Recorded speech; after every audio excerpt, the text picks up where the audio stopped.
right. It's time for the Dog and Chicken Show.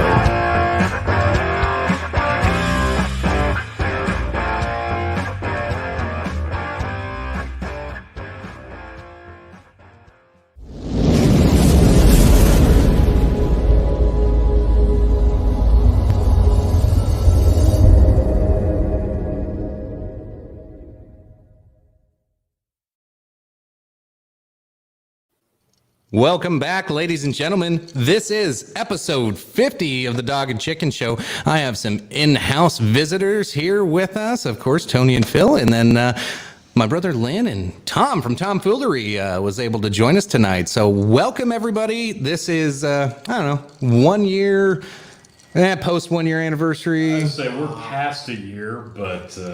heartwarming. You know. Bring that mic a little closer. I got to be all Joe Rogan on you now.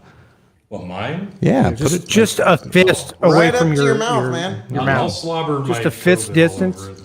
Yeah. We're social distance. You don't social distance the mic, though. So, welcome to the show, everybody. Dog and Chicken Show with some very special guests. And we are here, folks, trust me, it is hot in here, but it's also just me, I'm afraid. It's just these hot days of summer edition of the Dog and Chicken Show. We are here joining Chicken in his garage in sunny South Dakota. Thank you for hosting us. Absolutely. Took these guys to this huge liquor store. We spent a lot of money. Well, Phil did. Well, yeah, Phil did. I spent like $4 or $5. Yeah, 4 or 5 bills. Decimals. No. Lies, communism propaganda. But yes, we did have some really good times here. Chicken has been a marvelous host. Made a great New York strip for us, man. That was awesome. Beyond that, we are here, folks. All of you have joined us for the Dog and Chicken Show, the most extreme edition of all, episode 50, which was so extreme, Chicken, we had to do it here in person. We just had to. Going around the room here, we got the marvelous Tony G. We got the one and only Chicken, the host of the show. And then right below this devilishly handsome face, you will see the one and only Tomfoolery of the Tomfoolery Show. Thank you for joining us, sir. Thank you for having me. I appreciate you all letting me come on. Oh, anytime, sir, anytime. And we also have glitching out of the Matrix occasionally, the one and only Lynn. Yeah, I still haven't fixed my camera. It's kind of weird. Sometimes it might just drop out and I'll come back. It makes for a fun show. Yeah, it's like I'm like Max Headroom or something. Sorry, I'm getting a little dated with my reference. Yeah, I would say you're going to have to explain that to the people watching because I don't think that that's a reference. I was about to say, well, you're the glitch. For you millennials and below, fucking Google Max Headroom. I mean, I don't even have to explain it. You can just fucking read it with the Google. Just Google it. Kids in your Google these days, and your Pac-Man video games and shit. Googles these days. That was hacking before hacking was cool. Yeah. Yes. Speaking of which, we'll get to that. I have a feeling. So yeah, we'll get into some of our topics here in a second. Tony, I'll give you a minute. I assume you're getting a drinking game going. Like we need a game to drink along with. Make sure you join us in the chats. Make sure you check us out, facebook.com/BigBuckin. Check out all the various YouTube pages, which are all linked at Big Buckin, so it's a hell of a lot easier. And we'll have an after hours invitation for, some of our fuckery later on tonight. Exclusive on Locals. If you want to join us, the link will be posted on dogandchickenshow.locals.com. We'll pimp that out later as we get into the show. But as always, make sure you jump into the comments and raising some good questions and awareness. And we already got Bernadette's here. She's waiting for that drinking game, I'm sure. And hey, sexy fellow yourself, Jeremy. Thanks, buddy. Haven't seen you on here in a while, so cool. Should be a he was good, talking fun about night. me, you know that. Oh, fuck. Damn it. Yeah, probably. So I don't know. Let's go around. What are we all drinking? I'm doing my normal primer. I got my Crown and Coke Zero. I know you got. What the hell is that, Tony? Tony picked up a exotic little bottle of something at the liquor store. It's not exotic. It's actually a pretty cheap bottle of Irish whiskey called Hellcat Maggie. I actually had this recommended to me like last week, and I'm like, I've never heard of it. They said, oh yeah, it's like Jameson, it's just smoother. It's not bad. It's very Scotch-like once you put it on the rocks, like Phil said. Yeah, that's what I first noticed when I put this on the rocks, just as something to kind of cool me down out here. And boy, this tastes a lot like Scotch, which I don't know if that's an insult or a compliment to Irish whiskey, but why not? Why not? Let's go with yes. Yes. Depends on who you ask in Ireland, Nicholas. Somebody needs to mute. Oh, Sounds sorry, like he's from folks. outer space. Shut down your volume. Oh, Sheesh. I don't know. Fuck. that's my asshole. bad, guys. Oh my god. Yeah. That's It's gonna be a hell of a way to- difficult. Phil. It's gonna be difficult with Phil y'all was sitting calling next to in. each other like that. Yeah. Free bird. bird. Thank you. Yes, it will be was talking difficult, from the but fifth dimension. anything that's worth doing, even if it's difficult, it's worth doing right. So we're doing it here tonight, Tom. But thank you for joining us. And so, Chicken, what are the topics du jour? Well, we still are going around with drinks. So, Lynn, what do you got tonight? I don't know if Tom's drinking. I know Tom doesn't typically have a drink with us, but that's okay. Lynn, what do you got? Some water. Templeton Rye. Can't complain. Nice. Well, that goes with the theme later tonight. Yeah. We're gonna do a flight of rye whiskeys. Phil's gonna try and just get us completely hammered tonight, apparently. But No.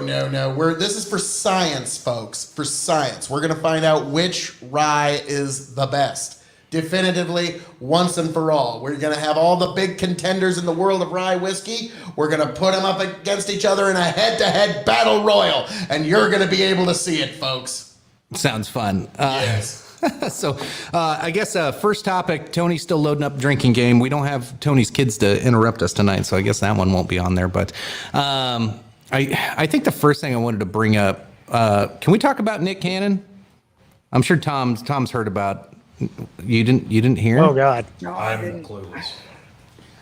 Enlighten those who are I've not brushed up on that. Well, no, I've only heard a little bit. Like, I literally just today read like 3 quotes from him. They're like, that doesn't sound very good. That seems less than stellar. So what happened is he was on his podcast, had a guest on the show, and they started talking about Louis Farrakhan, which is, very controversial. The dude says some pretty outlandish things sometimes. Pretty much, I'll shorten it up. He said some very, very anti-Semitic things, and then also made a lot of really racial comments towards white people.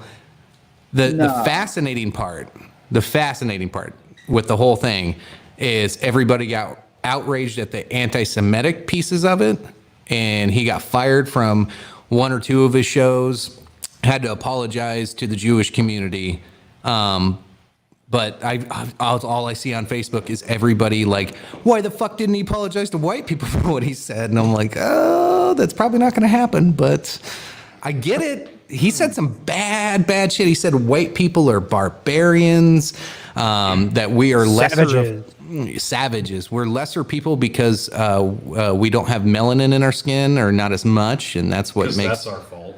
Well, the whole thing, it was just horribly racist. I don't care how you look at it. It was just racist. But There's actually don't you dare say anything about the Jews.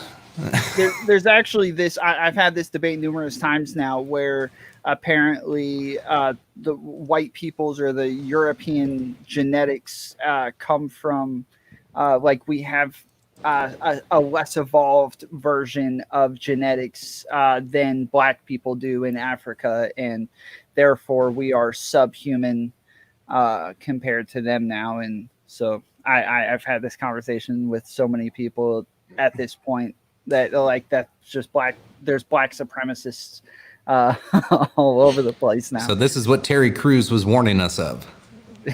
Yes. Yeah. Have you been following Terry Crews on Twitter at all?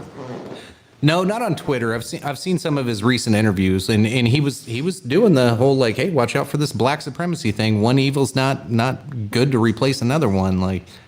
Yeah, they've been at him bad. I mean, they're calling him all kinds of names, and He's That he's cancel kicked out of culture. the black community or something. I guess I don't know, Well, but he just keeps pushing the buttons and just making the comments. Just like, you know what? You're not going to change my mind by 50 million people yelling at me. It's just not going to change anything. Cause all he's trying to I put can his think of message is out. maybe Joe Biden was right. If you don't vote for Joe Biden, then you're Terry Crews.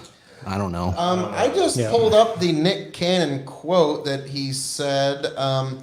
When you have a person that has the lack of pigment, the lack of melanin, they know that they will be annihilated. So the people that don't have melanin are, I'm gonna say this carefully, are a little less. They're acting out of fear. They're acting out of low self-esteem. They're acting out of a deficiency. So therefore, the only way they can act is evil. Okie dokie, man. I guess. Now, yeah, he's going to lose a couple of sponsorships and a few jobs, but let's be frank. This is a brand building exercise for Nick Cannon. He's making a calculation as to what is hot right now in Hollywood. Interesting. And he's going all in on. Oh, you think that some of this social justice talk isn't all about brand building in Hollywood? Hey, I agree with you.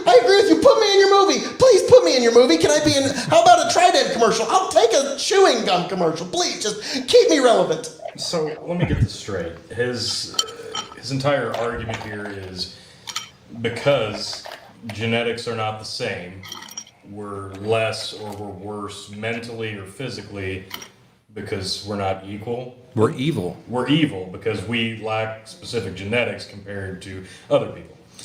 Doesn't that really just Basically, go Nick against Cannon- all men are created equal argument? Yes. Yeah. Sorry. Go ahead, Lynn. What'd you have? Basically, Nick Cannon is better than all four of or five of us. Anyway, I was about to say, speak for yourself. Maybe all four of you, but I mean, he's no king of extreme. I mean, come on now. I mean, he's all right, but he's got, Phil, does Nick Cannon claim to have more ladder match victories than Scott Hall? I don't think he can. No, I mean, I obviously can. So, I mean, Nick Cannon, I mean, who's he ever beat? So, yeah. So, He's got more money than all of us combined, so he's doing all right, I'm sure. Yeah. well, that just goes I'm to show going it to- up with you. well- Tom, you look like you have something you were wanting to say about all this. I actually, the last time that I talked to you guys, we were talking about how, just to clear things up, first off, I always have something to say about everything. So, My brother from another mother. yeah, but the last time I was on here, we were talking about the fact that like racism on white people, like it doesn't actually hurt them as badly as like racism on black people. So like lots of times white people get a little bit sensitive and be like, hey, why doesn't anybody care about the racism against white people? But we do tend to forget about the fact that regardless of whether or not black supremacy is as dangerous as white supremacy, it still makes you a bad person. Like it just because it's not as dangerous doesn't mean we should just be throwing it around all willy-nilly. It still makes you a bad person regardless. I will agree to an extent with what you said there, Tom. But to me, it's when we've recognized a bad behavior, you eliminate the bad behavior. Mm-hmm. It's not moral to inflict that bad behavior on others. It's like when people in the West decided that slavery was, was a moral evil and it was time for it to be eradicated. We didn't turn around and enslave former slave owners as a form of revenge because we recognize that that is an evil. And so to me, it's like, well, it's not quite as bad if you're allowed to openly discriminate against this group. Now, this group, it's super, super bad, and we need to really care about that. But this group over here, not that big a deal. No, to me, when an evil has been identified, it is the right thing to eliminate the behavior, not to replicate it. But that's that's exactly what I was saying. Was that like because one is lesser than the other, it doesn't mean it's okay now. It still makes you a bad person to be a bigot of any sort. Like I don't care if one is worse and one is less. It's still bad one way or the other. We're talking about degrees of racism, and it's okay to be racist to this degree because of something that happened here.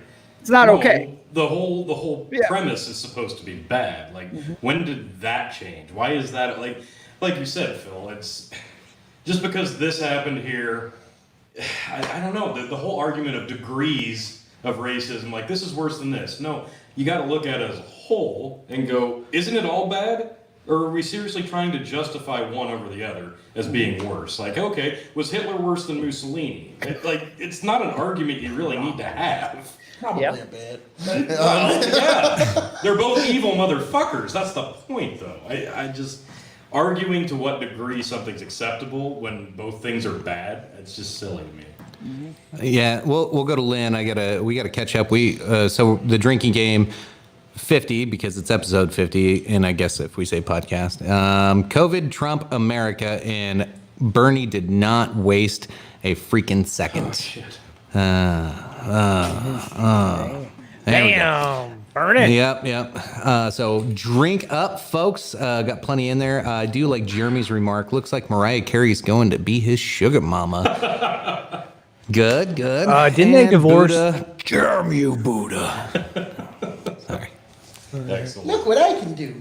Yeah. There we go. Oh, Lord. So that if you before we finish up the conversation, the look what I can do.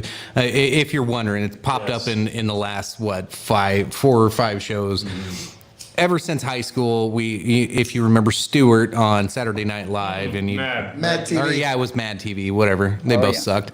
But he would do the little jump and look what I can do. And so, yeah, it became a contest between me and Buddha, so you could do it first. And I get mad when I don't win.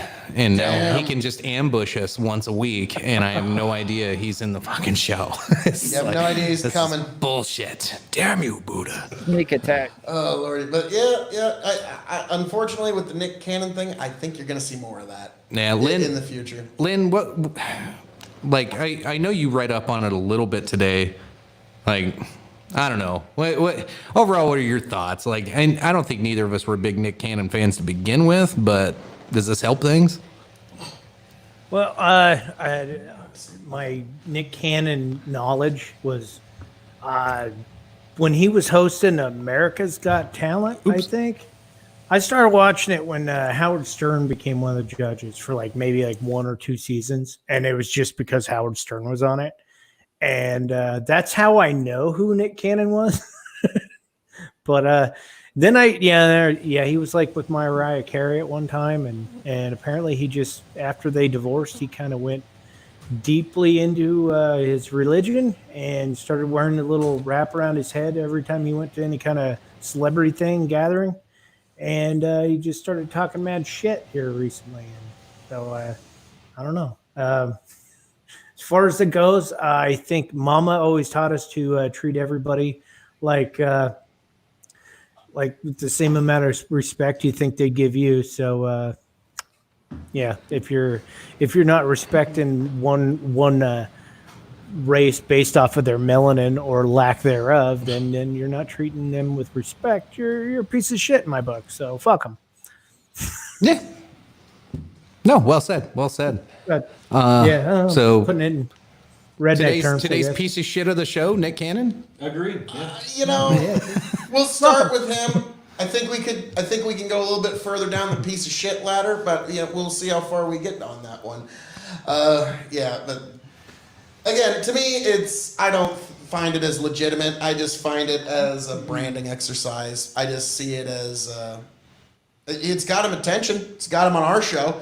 It got the name Nick Cannon to come out of the lips of Extreme and into your ears. Okay, so that alone, one more. He basically achieved everything he was after by getting the great king of Extreme to even utter his name. Like, how far do I have to go to get Phil to just talk about me? So, hey, he accomplished his goal. Give the kid that. He's got some potential. All right, Lynn, go ahead.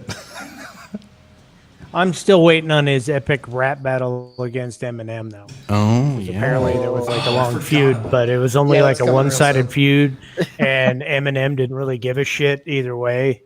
So There's gum on the bottom of his shoe. Yeah. yeah, Yeah, he scraped off Machine Gun Kelly and replaced it with Nick Cannon. Jesus. Except God. Machine Gun Kelly's actually a real rapper. So. Yeah, but so we did a whole episode on this a while back, and I still think Machine Gun Kelly just had daddy issues and looked up to Eminem as his daddy so much that it broke his heart when Eminem wasn't his daddy. Yeah. He wouldn't take him with open arms, and so he just just like an Oklahoma Sooners fan, Buddha. You got some issues, man. You Look got to what he deal did. with. Man.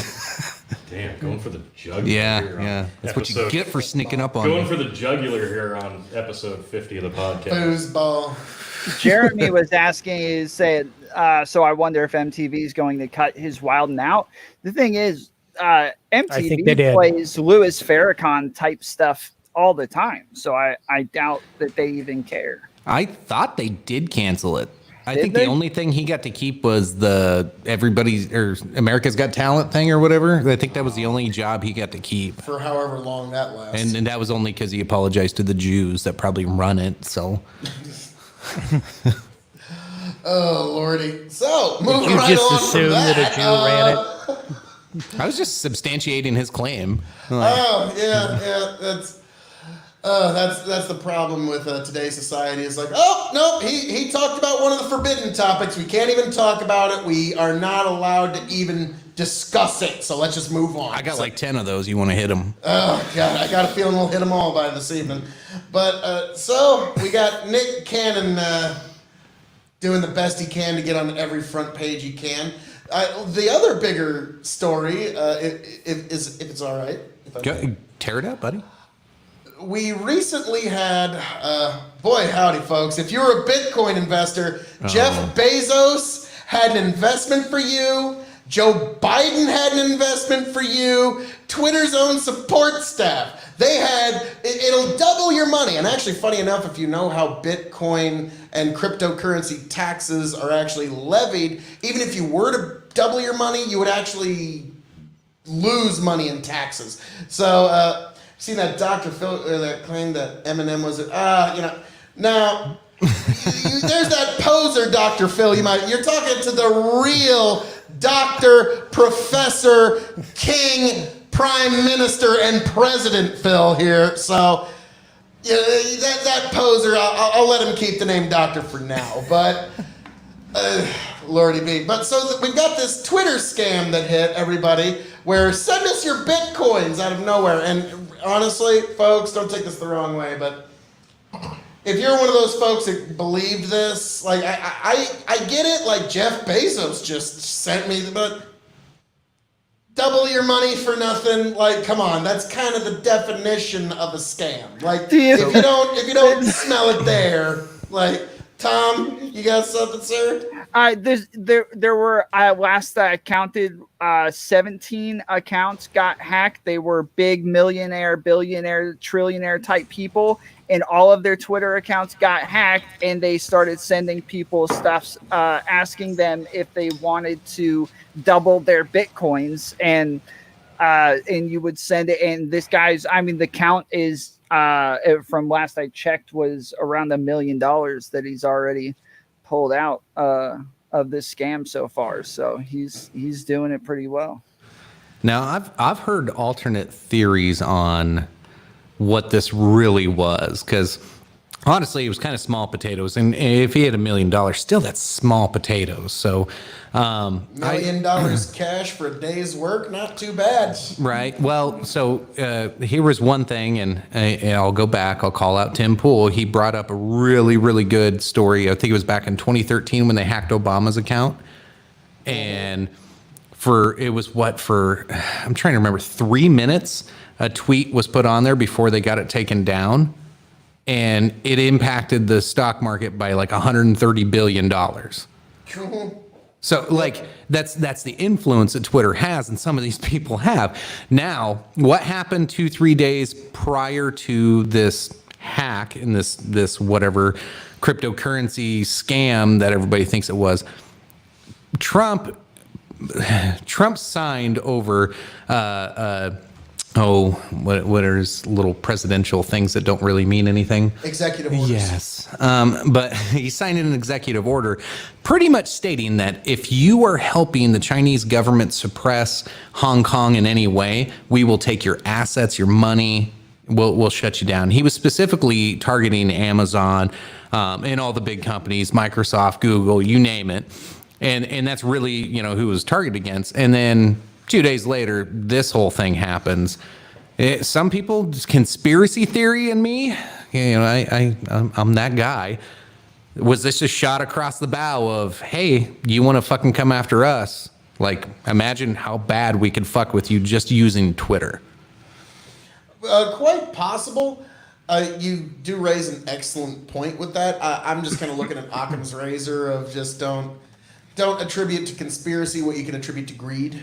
So I understand what you're saying there, but to me, this does look like the people that were in on it. If you notice, they targeted Biden. They didn't target Trump. So the folks that are doing this, to me, if I had to guess, they're people who are hip to meme culture, because they went after Biden. They went after a lot of these folks who are kind of like seen as reliable by the left. But a lot of the right didn't get hit nearly as hard. Elon Musk was about as far right as that really touched. And then there was the Jeff Bezos, the Biden, and like Kardashians. So to me, this was if it was someone from China that was doing it for the Chinese government, they are really hip to meme culture, which you believe it or not, they are. I'm trying to remember the I don't speak Chinese. I'm not even going to try to pretend to, but they have a term that they use over there to laugh at us, and it's like it means like lefty American, and it's like a joke to them. It's like us calling somebody a Karen. They have like lefty American, like it's like a self-hating Westerner that hates themselves and hates their position and wants to destroy their civilization. Yeah. That's what they call them, and I forget the name, but it's. Yeah, in America, we just call them leftists. So, or people who, you can be a Democrat, you can be a liberal, that's fine, but leftists, they're a different breed of folk altogether. Lynn, did you hear anything about this story, the Twitter hackery of the day? No, I don't know exactly what day this started because I don't know, maybe I was just busy at work or what, but I only get on Twitter maybe once a week. So yeah, I missed this completely. I'm sorry. I'm kind of out of the loop on the phone. It's all good. Come here for the hard-hitting breaking news. We'll get you up to date. I'm as informed as the people in the comment section. Well, that's why you come to the King of Extreme for the answers in all of the vexing questions of life. So don't worry, Lynn. I'm here to guide you through these troubled times of tumult and chaos. So. Phil, are you on the Twitter? I am not on the Twitter yet, which is probably why I have a generally positive outlook on humanity. No, you need to be you need to be a twit like the rest of us.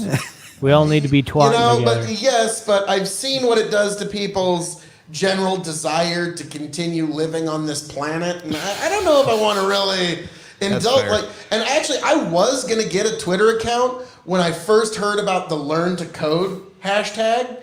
For those who don't know, there was these journalists who they were saying, I think back in 2015 or so. Yeah, this is an old one. Coal miners were going out of work. And, why don't you just learn to code? That's what the journalists were saying. Well, I mean, Jesus, who cares about your coal mining job? Just learn to code. What's the big deal? And so when all these journalists get laid off, suddenly this big everybody's like, oh, you got laid off? Hashtag learn to code.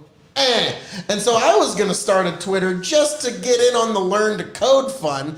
And then I found out they were banning people for even doing, how dare you speak truth to power against the media? How fucking dare you, you lowly scumbag? Know your place. And so that, I just said, no, I'm not going to participate. If they're taking that blatant of a side on an issue like this, I'll last 10 minutes on Twitter. Let's be frank. I mean, sure. Well, let me tell you something about what really happened.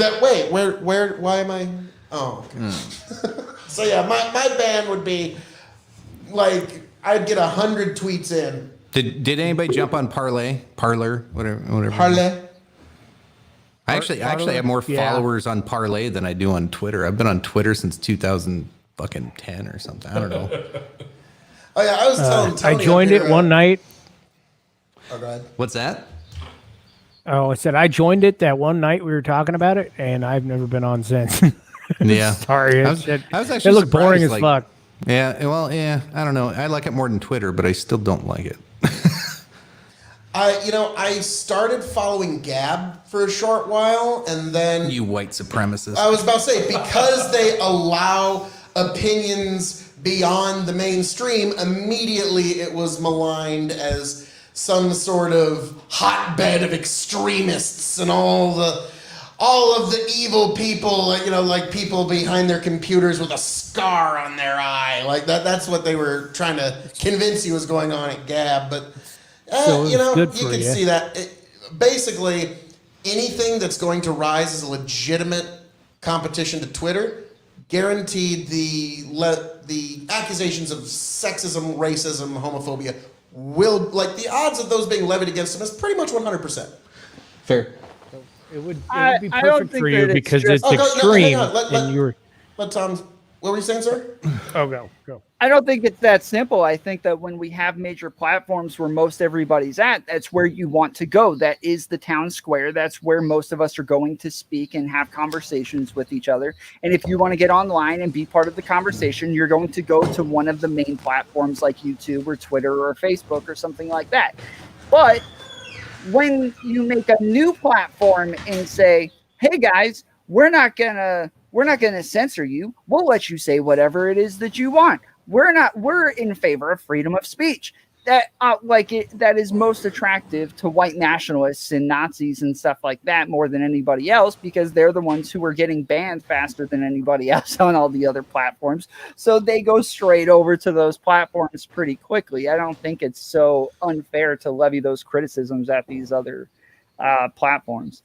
Well, now I understand what you're saying there, but would my criticism of any platform that rises up as a competition to Twitter, the likelihood of them having the accusation, whether merited or not, is pretty much 100%. You are going to get those accusations regardless of any merit, because that is the accusation you throw against new competitors when they try to go up against the bigs. So I understand what you're saying. Yes, unpopular opinions will congregate to places where free speech is allowed, but we are kind of having a chicken or the egg argument here. What came first? And to me, I just see it as you're going to get these kinds of accusations regardless of the merits of it, so it does kind of diminish it. Have you ever heard of Black Twitter? No, what's that? The Twitter handle. Black Twitter is like Twitter just for black people. Yeah, it's Black Twitter, yeah. Yeah. Well, that's lovely. I don't That's think anybody's calling them racist. Go ahead, Lynn. All right. So where I'm kind of getting at is, if Facebook and Twitter, if they just went ahead and went with like freedom of speech and let everybody say whatever the fuck they want, the idiots out there that are posting the stupid and racist stuff will get canceled all by themselves. I mean, people are just gonna, hey, that guy's openly supporting the Klan, man. Fucking have him fired from his job. They would get rid of themselves pretty easy. So I don't understand why we have to censor so many people. If they say the stupidest shit, then yeah, you're gonna be taken care of. Why do we have to have the fucking social media platforms fucking hold our hand and babysit us and shield our eyes from fucking shit we're not supposed to see? We're fucking all adults here. I want to be able to see whatever the fuck anybody's opinion is, and if I don't like it, I can always delete them from my shit. I mean, is there anyone here who feels they're not grown up enough to hear some and be exposed to some uncomfortable ideas that you may need to hear? The problem's not us. Like, that's pretty obvious. The problem are these little cupcakes running out there. Some people refer to them as snowflakes and Karens and Kevins. Sometimes Kyle. It just depends if your name's Kevin or not. Sorry, Kevin. Or sorry, Kyle, depending.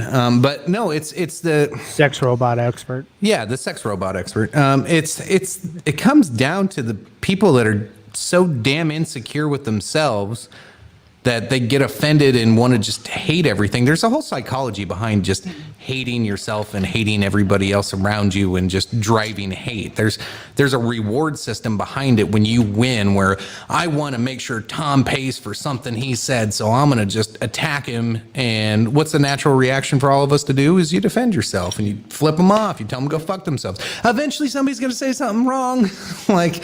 But then it's a reward system. They go, see, I fucking won and Tom's canceled. Look at me, I'm a hero. Yay. Like, it's fucking weird and it's gross. I think you just described the whole reason Twitter is as popular as it is. Yes, exactly. And that's why it's all journalists. Well, I used to feel the same way. I used to think like, hey, like just let it get out there and everybody's going to be upset with it enough that these people will disappear off the face of the earth. But it doesn't actually turn out that way. YouTube for a long time had very low standards on what it was that they were going to ban people for, and people like Nick Fuentes and lots of others, white nationalists and alt-righters ended up gaining these massive followings and then moving over to other platforms once they got banned. And I don't think it's so much that those other people are insecure to where they think like, oh no, I might turn into a neo-Nazi if I see a tweet. Like, I think it's more like they know that there are people out there who are susceptible to these sorts of things and arguments and may not know the world as well as the rest of us do, and can hear information without actually back checking it and be convinced by it. I mean, there's literally an entire platform called 4chan. I don't know if you guys have ever heard of it, but it is literally filled with nothing but neo-Nazis and alt-righters. Like, that's all it is. Let's not say anything bad about 4chan in case somebody's watching. We'll get because there's some fucking mean ass meme lords on there. Oh god, we'll get right in the middle of the stream. We're gonna have porn, just like the Zoom kamikaze people that took over all the Zoom meetings. Why I left the right post on Facebook now is well over 300 comments with just nothing but memes like hating on me. They actually said like, we're posting this on 4chan, you're gonna get it. Like, it's like, well, congratulations. Bring it on. I have gone at it with the alt-righters many times. I have videos specifically about the alt-right. So I have gone at it with them numerous times. On 4chan, you're probably, if they're going to go after you, what they're going to do is they're probably going to take your face and deep fake you into some really graphic pornography. So, I mean, get ready for that. Congratulations. You're a porn star now, Tom. Welcome to it. Lynn's like, how the fuck do I get in there? Yeah, Lynn's like, what'd you say? 4chan. Oh, yeah. This is the selfie I like. Let me get in there. Let me get in on that it's like, shit. you and I kind of got into a little bit. Lynn's cropping my face out now. Nice. But it's like what you and I kind of got into last Shit, you time. don't even know. I'm fapping right underneath this little thing here, too. Whenever you ban an idea or you say this idea is verboten, you are not allowed to think this thought.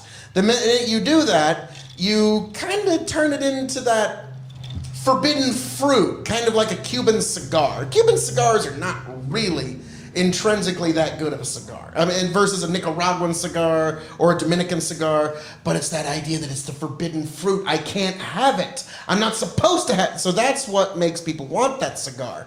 And so it's the idea of, well, why does YouTube or why does the government or why does Twitter not want me to know this? Well, now I need to know it. And so actually, in a strange way, when you ban folks, you actually show that there is at least something about their ideas that are so inconvenient to those who are in power that they need to be censored in some way. And so like I said earlier is, when they're banning ideas and you're not allowed to say something, it's inviting us to all be liars and hypocrites and to deny what we all evidently know already. So I just can't get on board with the idea of you have the wrong think opinion, you have the wrong think opinion, you have the wrong think opinion, so none of you are allowed to have your opinion voiced. And it's the idea not just of American liberty, but if we go back to the old idea of English liberty, it is not just the right of the person who speaks to speak. It is also the right of the audience to hear and to listen and to be exposed. And every time you shut somebody out and you prevent them from speaking, you have made yourself a prisoner of your own action, because you could have been exposed to a new idea that helped you at least think your way around it in one way or another. So to me, I understand your perspective, Tom, but I just can't bring my way to agreeing with it. I was waiting for somebody to pop in the comments and say, this motherfucker's spitting. Thank you, sir. Thank you. Thank you. It's not necessarily my opinion. I'm giving the argument for why you would ban these things. Me personally, like I said, I'm not bothered by them, and I don't really care personally.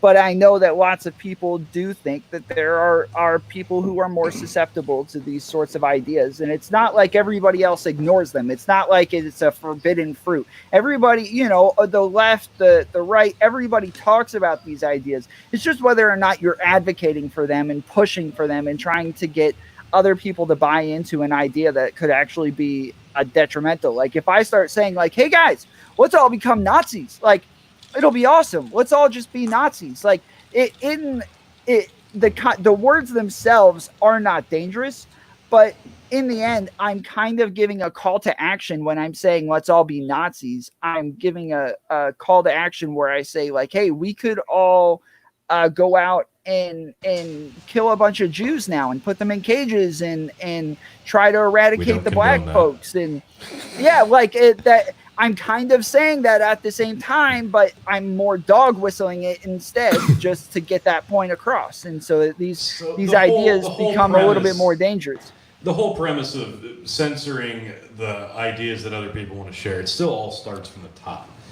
If we're talking about Twitter or YouTube or any form of social media, like take Facebook, for example, Mark Zuckerberg, he has a very staunch position on dark meme humor and semi to full frontal nudity. And obviously you're not going to find that on Facebook except for the very, very bottom nether regions and hidden private groups. But you can go to Instagram. Nether regions. Right. So it all starts at the top. Like YouTube and Twitter, it's no different. It depends on who at the top has the final say on what they believe and they want their platform to be allowed to say, show, and do. So yeah, there's a whole cancel culture that follows it, and it grows into something more, but it still all starts at the top, and it kind of trickles down. And that think, speak, that echo chamber follows along with it. So all of that's kind of secondary. I just think it all starts at the top and trickles down. So it's a direct reflection of what Zuckerberg's allowing or not allowing. Same thing with Susan WikiWiki, There you go. with Tom. No matter what platform it is, it all just depends on who's at the top and has the final allows say. it. Okay. So I don't know if I necessarily agree with that. And we might be sidewinding some of this topic though. But Well, it's a broad. I'd like to get back to something Tom said here. You raise an interesting point, but it's something that I've been mulling around in my head for some time now. When you talk about, well, these people are susceptible to these ideas. You need to stop people from being exposed to these ideas because they might be susceptible to them. And to me, it really they're does. susceptible to every idea at that point. It seems that there's only specific ideas that need to be censored and need to be eliminated from the Right. public square. And so what I'm getting at is if there are people that are susceptible to these ideas that need to be eradicated, perhaps we need to examine what is it about these arguments or ideas that are persuasive. Why are they persuasive? How are they persuading people? And if they are persuading people, perhaps whatever the argument may be, we need to examine why it may contain a grain, perhaps even a grain of truth to it. So to me, this idea of it's analogous to the digital book burning, but I understand where you're coming from, Tom, but I do have to ask you, if people are susceptible to these ideas and if they are persuaded, you do have to ask, why are they so persuasive? Well, if you, like I said, you're susceptible when you don't actually know the real information. And so if I can keep telling you, like, hey guys, see how big my muscles are? I'm actually the strongest man in the world. Nobody's got bigger muscles than me. And as long as you never go outside or see anybody else, then my muscles are the biggest, and you think that they're the biggest in the world. And I can keep telling you that. And what's persuasive about it is the fact that I'm just lying, and I'm able to get this information to you before anybody else, to where now that's just what you're going to buy into. And I can tell you, hey, when you go outside, you'll see people with bigger arms than me, but I promise you, they're all blow up arms. They're going and they're blowing their arms up, and it's all fake. It's all, they're going to try to trick you, but just trust me, I'm here first, and I'm telling you the real truth. And now I've convinced them. Now, no matter what, I've got my default, I've got everything in line for where they can't be convinced of anything else, because I've already told them that they're going to lie to them. Well, you're talking about landing on the moon first and planting your flag and going, okay, nobody else needs to show up here. We basically took all the samples we need. There's no moon men up here. And you know what? Maybe the air is breathable, but you don't need to show up here. We pretty much just tell you how it works, and you can just trust us. Just trust. I understand what you're saying there, Tom, Yeah. but to me you're talking about something that's a piece of observable reality. You can actually see that there's people that have bigger arms, which, now, don't get me wrong, Tom, you got some huge fucking guns there, man. I mean, just... Python. I mean, Hulk Hogan is fucking jealous of your 26-inch pythons. But what I'm getting at is ideas are a little trickier than that. And the ideas that are just absurd on their face, like when you're saying, hey, everybody, you should all go out and be Nazis or something. Like, that's absurd on its face, and you're not going to really persuade a lot of people. But when you're talking about, there's certain, and again, this goes back to like Stefan Molyneux that we were talking about the other day, a man who's tremendously persuasive. He is able to persuade a lot of people, and rather than deal with the arguments that he's using to persuade people, he's just being banned. And in the end, that's actually going to make him more popular in the long run. He's actually, his YouTube banning is, well, not now, but like 70 years from now, people are still going to be talking about Stefan Molyneux. They're not going to be talking about the trolls that were trying to tear him down. They'll be talking about him. What you refer to him as is possibly looked at as maybe not a Plato, but like a Plato. In about 1,000 years, yes, he will be mentioned in the same, Plato, dangerous Aristotle, ideas, dangerous Descartes, speak. Molyneux. You're assuming that we're still even a species at that point, because I think the AI sex robots are going to overtake us all. fair enough. But I mean, there'll We need be Kevin on here to confirm that. There'll be Socrates, Descartes, John Locke, the great thinkers, and then Molyneux will be added in And that. 1101101101. Yeah. Yes. So that's how I look at it in the future. And Tom's just like, no way. No way somebody I don't like right now could be popular in the future. No way at all. That can't happen. Fuck all that shit. But A perfect example is if you look back in the history books, like, say... look at Karl Marx, Tom. No, just Nobody look at likes him. Look at Everybody any- fucking reads him. Look so. at any war, and whoever the president was at that time, if the country wins that war, you're going to be written into the history books as much more positive. And that was the point that even our very liberal history teacher made. Look at the documentary here on 9/11. This was, 3-4 years after the fact. The documentary, well, it paints George Bush in a much more positive picture than he should be painted in, but he was the president during this tragedy, so of course they're going to paint him in this picture. And we're just talking about a few years after the fact. Think about 50 years, 100 years after the fact. How are the history books going to look at his handling? It's not going to look at all the history books and the few paragraphs that it showcases. It's going to be much more positive, because that's how history works. So real quick, I want to jump back into comments here, and maybe Lynn, I'll get your take on this. Is you've been patiently listening to the banter back and forth, but there was 2 comments popped up that I'm loving it. We all just looked at each other and we're like, "Yep." Yeah. So Lynn, I'll get your take. So she says, when they own the information, they can bend it all they want. Maybe we need to stop feeding the illusion of intelligence given to some people, given to them by things like Google. Lynn, what are your thoughts? Google is a great way of getting information to prove people that you know what you're talking about. Because it's great in internet arguing, because all you're doing is texting back and forth to each other and shit. And you can go and fact check yourself by Googling something real quick just to make sure you're not an idiot. yeah, if they took that kind of shit away, there would be less arguing. If you took Google away for like a week, you wouldn't see a lot of people fucking Googling facts and trying to come back with another argument or looking at a Wikipedia fucking that's entry just to. I agree because that's my Information's too accessible. It's too accessible, but the information that's accessible. But it's so great. Is easily manipulated because it is. Let's face it, a lot of people use like Wikipedia as a source of information. It goes beyond that. It goes beyond that. Snopes. I saw Snopes is a fucking joke. PolitiFact's a fucking joke. All of the fact checking fucking. If they say I'm fact checking something on a news site, I'm like, fuck you. You ain't fact checking shit. There was actually one. Okay, now I'm gonna get into a rant here. There was a fact check the other day about something Trump supposedly had said. Okay, like Trump or don't like Trump, doesn't fucking matter at this point. But they wanted to. We got a drink now. Damn it! Oh shit! Sorry, I said his like name 3 times. Anyway, so I'll get my drink in after I get done with this. So they fact checked something he supposedly said, and after you get through this whole article and it says true. The criticism he received did happen. And I was like, that's not what the title of the fact check was. The fact check was, did he say something that was derogatory to this person? And then the fact check, it said true. Yes, he was criticized for saying things that may have been thought of as derogatory to this person.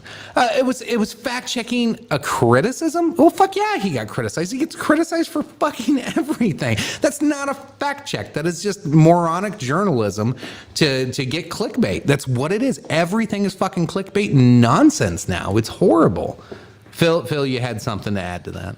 You know, and yeah, when Twitter fact checked the president's tweet, I'm going to be honest, this was kind of the thought process that I went through when I saw that. My first thought was, Twitter, who the fuck do you think you are? That is the goddamn president of the United States, and you think you have any fucking right to tell him what's right and wrong. He is the leader of the goddamn free world. Who the fuck do you think you are? Go fuck yourself. He has a right to fucking communicate with the goddamn people of this country, and these fucking fact checks are not being applied equally at all, which was what also angered me. But also, to me, he is the president of the United States. Bill Clinton, I've never been a fan of Bill Clinton, but here's an example of when that thinking came up. When Bill Clinton went over to the UK, he asked for a snake bite when he was over there on official state business. Snake bite is half beer, half apple cider, or hard cider. And I was sitting, and they would not serve it to him, because it's a violation of UK serving laws and cocktail laws. And my first thought is, now I fucking never liked Bill Clinton, but at that moment I was like, motherfucker, that is the president of the United States. You will serve that motherfucker the drink he wants. Fuck you, and shove it up your ass. Give him that snake bite right now, motherfucker. And so that was my take on that. And it's kind of the same thought with Trump on Twitter. It's like, motherfucker, that is the president of the United States. How fucking dare you? Who the fuck do you think you are? And so that was my first thought with that when you were talking about that. I don't even remember what my first rant was because the fact check didn't just fake news stuff. I was gonna wear my defund CNN shirt tonight, but it's so goddamn hot in my garage. I needed to air out. Yeah. So go ahead, Lynn. All right. There was like some shit Rogan was talking about in a couple of podcasts, and I don't want to quote him completely, but he was going on the way of like, we're at the beginning stages of this social media fucking thing where it's really hectic and crazy now. Everybody's fucking flipping out on everything about everything, but sooner or later we're going to hit like this too much information where it plateaus and then levels off to the point where we're at a higher level than we ever been, and we know how to handle it after a while, and we just haven't hit that plateau yet, if you know what I mean. Yeah, his analogy was probably a hell of a lot better than mine, and I'm just trying to dumb it down for the rest of us. I know which one you're talking about. The only things that scare me with it, like we talk about how much I hate social media and news and fucking everything, but but yet we're all addicted to it, right? And we can't get enough of it, and we all hate it. But like the access to information is so vast, so fast. You know, you talking Joe Rogan. He had another guest on there, the Godfather of podcasts. I can't remember his name off the top of my head right now. I'd have to think about it for a In little my bit. opinion, that's Howard Stern. But No, it was before Howard Stern. But anyway, yeah, Jesus, you fucking Really? you're a shill. Get Hey, out of here. hey, No. Howard Stern and Rush Limbaugh created what we're doing here in a nutshell. I don't care how you It was look Paul at it. fucking- I have to agree with Paul you. fucking Anyway, Harvey. Let me We'll get into that here in a minute, Tony. let me get back to the.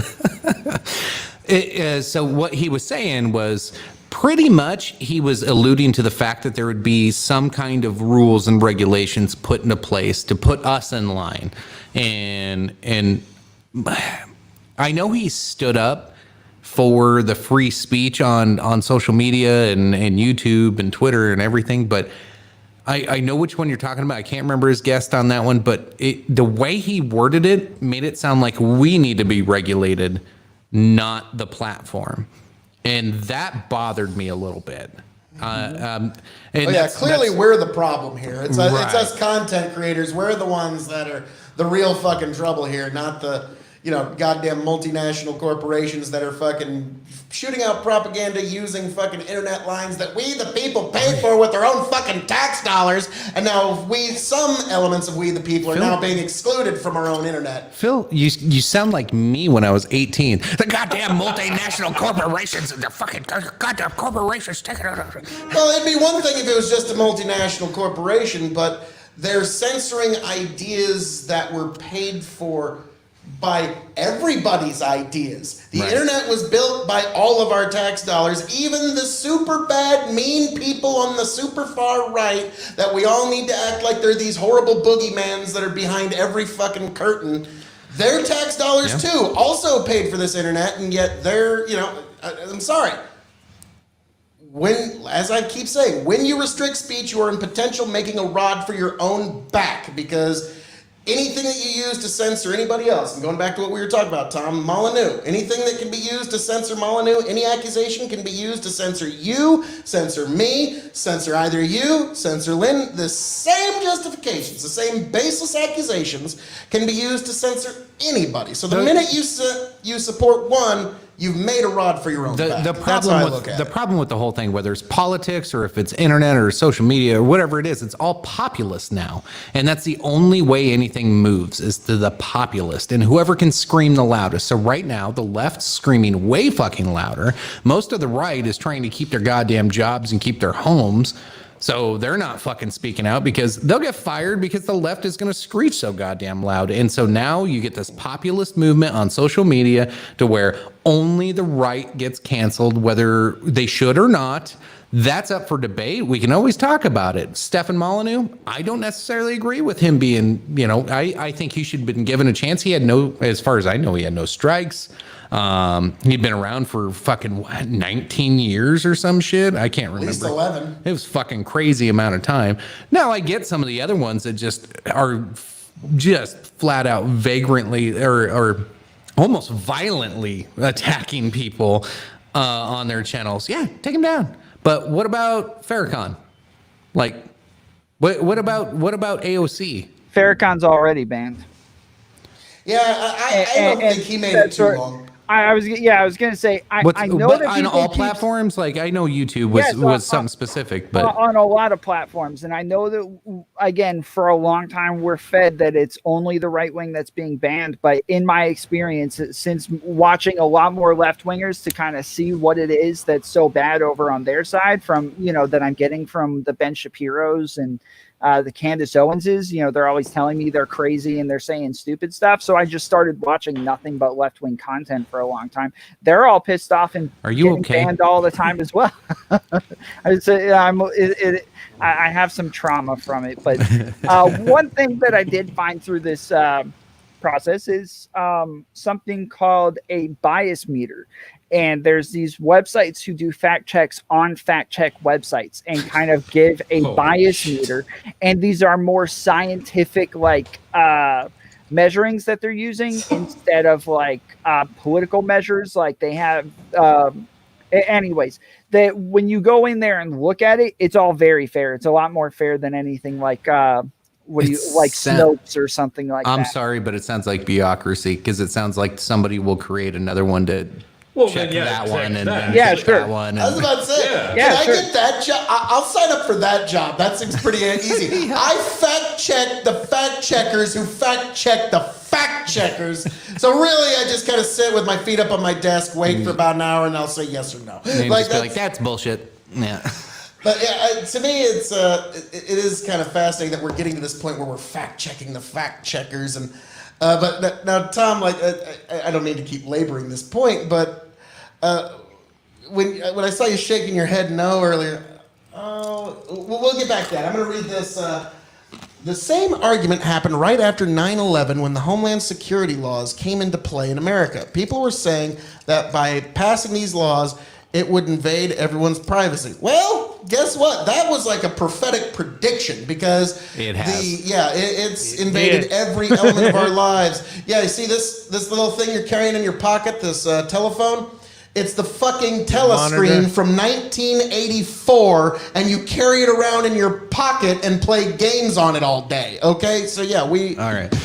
We in the comments just keep lining us right back up. So get you back on track here, Phil. Fact checkers fact check what kind of circuit? Well, yes. I mean, who's going to fact check the fact checkers of the checking of the facts and the checking of the fact checkers? Somebody should. Well, but how deep does the rabbit hole go? Because that was kind of my whole problem with. We were talking about Google being a tool. It's how much can you trust the Google search results and the first few websites that pop up concerning what you search for immediately. That's what you're trying to look into. Like, okay, somebody said the opinion that I shared is wrong. So now I need to look into that. So you go to your Google, you look on Wikipedia, you check your Snopes, but that's all based. Unfortunately, there's no such thing as unbiased way of fact checking anything because everything has an agenda. The agenda of the fact checking is to discredit other opinions. So the fact checking of fact checking is to discredit the original fact. And why do you think it's that way? Is it because it's a satisfaction that I proved it wrong, or because the job of the fact checker should be to confirm it or it's both. Refute it? I think it's both because but it's so much more satisfying to prove somebody wrong than it is right. Yes, because the cancel culture surrounding all of it suggests, well, it has nothing to do with being right. It's about moral victories for me. Because that's where this all bases from. I don't care that I'm right as much as I care about you being wrong. And that's really where this stems from. The facts aren't nearly as important as it is to discredit somebody you didn't necessarily agree with in the first place. And I think that's where we go down this rabbit hole of, well, this fact check pinpoints to this one, which rubber bands to this one, which loops back to the original one, and then somebody calls you a lefty or a righty, and then you go back over and this then I one. just say, somebody criticized you, so yes, it's true. Right, and then you end up on 4chan with a deep fake porno video like Tom's going to have here soon. Yes, have no fear, your King of Extremes return. Don't make me fap again. Oh, did you already finish?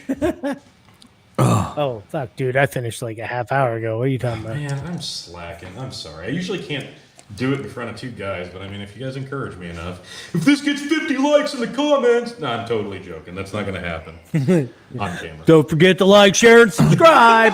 Yeah. Well, now getting back to the fact checkery of the fact checkerness, it does kind of violate what I was talking about earlier about it's not just the right of the audience or the speaker to speak, but it's the right of the audience to hear and to listen, to be exposed. And for example, when it's like, we're not going to allow you to see this tweet unless you click on it because we think it has damaging information from President Trump. That is, again, Twitter making us all a prisoner of their own action because we do have the right to hear and to be exposed. And that is limiting that in a pretty fundamental way. Now, I know the arguments of, well, what about this platform? What about that platform? They can do. I'm talking about all platforms, all speech, and all concepts across all time. It's not just the right of the audience to hear, but it's also not just the right of the speaker to speak, but also the right of the audience to hear. And I'm sorry, that's just one of those things I will keep hammering it from the mountaintops if I have to. Oh, and I lost Tom. No more Tom. Well, I guess, was that him just admitting that the King of He admitted Extreme defeat, yes. is so right that he's going out and he's just downloading every one of Molyneux's podcasts that he's ever had from freedomainradio.com. So real quick, while we're waiting for Tom to come back, Lynn, you're going to enjoy this. Everybody at home should enjoy this. Tony just handed me a video that I had burned for him years ago. Oh, no. What's it called? Two girls, Two girls, one cup. cup. Not Oh the my video God. of. It's not the video of. It's our reactions to it. Oh, you I'm disgusting. wow. excited. You So disgust- let's see what I they would look say like that's- 10 years ago. I would say that's for the This is too hot for YouTube stuff. This is going to be on dogandchickenshow.locals.com. This is goddamn, how old is this? This has got to be 15 years. That's when you live behind legends, and Yeah, this is a good 10 to 15 year old that had video. been 2006, 2007. About the time that's about the time I moved back home. Like, as soon as I Well, got out of the tomfoolery army, moved did back, say this you were motherfucker's at the apartment. Yep. Yeah. Yeah. Now, if we can get into some comments here, we got tomfoolery saying this mofo spitting, which I will admit, yes, I am one spitting mofo, truth, and then the one afterwards. Little shot at Tom here. Oh, Tom Pinion will never admit that he is Okay, wrong. hang on. You know, if I may, the King of Extreme And is he- used to this. The King of Extreme is used to people not admitting that they are wrong in the face of my extremeness. But it just comes with the territory. You got to deal with, very rarely do you have people say, Phil, you are so right. My God, I have thought things so incorrectly until now, and I really just need to have you named as my guru going forward, please. Will you please? This happens shockingly rare as often as it should. I mean, really, we all could be improved by greater extremists. But, I just have one question. what's that, T? I don't know if this person knows Tom. I would just really appreciate it if she could pronounce that for us so we can actually say her That's name. why I just said she. Well, no, It's I at just- Melanie Henry. There's an XO and an Okay, XO. but is it like Xavier, like Professor X and the X-Men? Because No, that'd be kinda just sweet. get rid of the X's and O's and you got Melanie Henry. Oh, it's like, okay, kisses and hugs. It's not Okay, rocket I'm science. overthinking it. All right, Tom's restarting his computer. He'll join us here in just a moment. He just sent me. So his sent me a computer message. crashed from my rightness? It was Oh, so Jesus. right, it just crashed his oh, Your right wingness, yes. Right is right, regardless, Tony. So Hey, as somebody who Hey! rides that line, I can't No, neither no. disagree or agree with you. Phil. I was way too far to the left liberal when I took that fucking political compass test. So I'm practically a lefty with you. So I don't know what to say, man. When I took it, I was just way too liberal for my own taste. Like it dropped 5 to 10 degrees in here finally, and my glasses are still steaming up because Phil's just dropping some heat over I there. know. Fuck, my fucking podcast has enough heat to keep everybody warm through the winter. So, whew. Jesus Christ. It's getting deep in here. All right, folks. we're about an hour and 10 in. Let's hit one more topic before we start to wrap this up. Let's do a random news topic. Okay. I'm just okay. gonna pull Rando, up. baby. Let's News roulette. news roulette. This should be fun. That should be a segment from now on. Yeah, it should be. News roulette. Okay, so segue real quick. I wanted to do, or side topic, I guess, not really segue. I wanted to do a segment a while back, and I don't think you guys got the gist of it. But Lynn, do you ever fuck around with Snapchat? Yeah, I was just fucking around with it just a minute ago, sending a just link sent me to a this dick pic. video. So Yeah, do it was you ever fucking zoom straight out on the dick pic. map? Do you ever zoom out on Yeah, the map and yeah, I just click did the random map. areas? You click a red spot and you can find out what's going on in your area or wherever the fuck the red Yeah. spot is. So Oh, dude. I zoom out every It's now and fucking then. awesome. I zoom out every now and then, and I'll go to really high populated cities, and I'll go to LA or Oakland or something like I that. just do Vegas or Orlando. And people make the weirdest fucking videos of themselves, and it's only visible for so long, Yeah. and people are missing out on this. And I don't know. We need to make that a segment. I had my uncle send me one. We'll look around on the map, try to find something fucking ridiculous. Oh, dude, they're fucking ridiculous. And then I'll send it They're out. better than TikTok. Well, I sent Buddha one, I swear, 3 months ago. It was some chick in Vegas, literally naked in a tanning bed. And if I go to his chat on Snapchat, it's still freaking there. But my uncle sent me one from Vegas. It must have been like the porn convention. It was a dude literally getting oral sex from a machine with a doll head on it, and he's standing there trying it out in the middle of this convention. It was ridiculously funny. I probably forwarded it to you, and you probably went, All right. That's a guy that's not Yeah. camera shy. no. Apparently, you looked a little further than me. I mean, I said Tony's fuck been to it, the and deep ends all of the right, internet. I like moved the map over to like the Middle East, and like I wanted to see what they were doing in like best Vietnam and fucking. I wanted to see what they were doing in the Middle East and like Vietnam and like in Russia, and just to see in different areas. And mostly, all I saw in the Middle East was Middle Easterner dudes driving at night listening to shitty music. All you hear is No, it was just straight it was straight. I don't know, Arab style music of ding ding ding, and it's some guy going It was That would have fuck- been a lot better I if don't they were know. like listening I to mean, R.E.M. culturally, Speedwagon. it would be them mocking us for listening to Freebird. Shout out to Jeremy again. Freebird! Freebird! But yeah, that's their Freebird is it's like I don't know. But yeah, I didn't get to see We're gonna any get crazy banned. shit Oh, of like nobody people having like cares.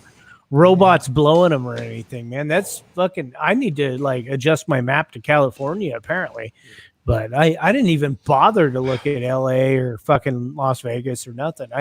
I went to like other hotspots thinking that there was going to be more shit, but no, it was just people going to restaurants and doing things. But I never saw anything drastic or crazy. It's, you gotta, but you, like you said, I gotta if you move go over. Yeah, if you go to like the populated areas, you're gonna sit there and you're gonna tap and tap and tap and tap and go through a bunch of just complete nonsense, and there'll be like one ridiculous thing hidden in the middle of that. But what's really fun, like if you go to Nebraska and you look at like the small areas in between small towns, there'll be like some dude out in the country like shooting off bottle rockets at a cat or some shit. Like if you go to the densely populated spots and you start, oh, there's a tiny little dot there, let's check that out. Oh, that's horrible. I'm gonna forward that to somebody. But yes, I agree. This is definitely a cool segment idea. Hey, Tom's back. Just in time for the last segment. Oh, Tom, I do apologize. My just spitting of truth was just so overpowering that it caused your computer to just crash and you just had to reboot it. I'm used to that. I do that a lot. I'm sorry. Yeah, I think it's more like you're just blabbing makes it sound like you might have a fever, and your COVID possibly gave my computer a virus. So now I'm using a phone. I infected your computer with a virus of truth. My God, will you ever recover, sir? All right. Peace, fellas. Oh, this is We us better- being we better- peaceful. I know. Wait till We you hear better us getting fact check all this confrontational. bullshit. Fact check. All right. Jesus. Put 'em up. Put 'em up. What am I gonna do with these Do we guys? have, I have no idea. Dude, got my I hip got our waders last on topic. because the shit is getting deep. oh yeah, I mean, I hope everybody bought their muck boots because it's getting deep, folks. It's getting deep. All This is right, fun. here we go. This is good. Last topic, because I looked up like recent news, and Tom, you missed out, and I was just like scrolling through and picking a news story that's recent, and I don't think we can go in this show without the 15 articles I seen on this. All right. So let's pull up just one of them and let's chat about it. Let's do this. What do we got, sir? Oh shit. All right. How long is she gonna stay alive? That's the real question. How long is and she's on my death pool, by the way. You didn't name her. I You know- said her. No, you go back through it. I stated her name 2 text text later. She is on my death pool, and I think also I should get an extra point if she dies in the same cell Epstein did, and I should get an extra point if she dies from the same method of hanging. I think that's only fair. So all right. not that lazy. Before Phil goes on his loud, freaking crazy rant, calm down. This is me whispering. What? I was gonna say He can't mute you, man. That's fine. Yeah, you can't mute me. Your mic will still pick me up. I can mute you. I have the controls right underneath me. I bet they still pick. No, do it. Mute me for a second. Oh God, no! We're really doing this? Don't Oh, you my God. know Phil KOE is too extreme All right. for you? Jesus Christ. All right, we're done. This is awesome. So now you see the downside to doing this live and in the flesh. In the flesh. Okay, so how do you pronounce her name? Can anybody correct me? I think it's Ghislaine.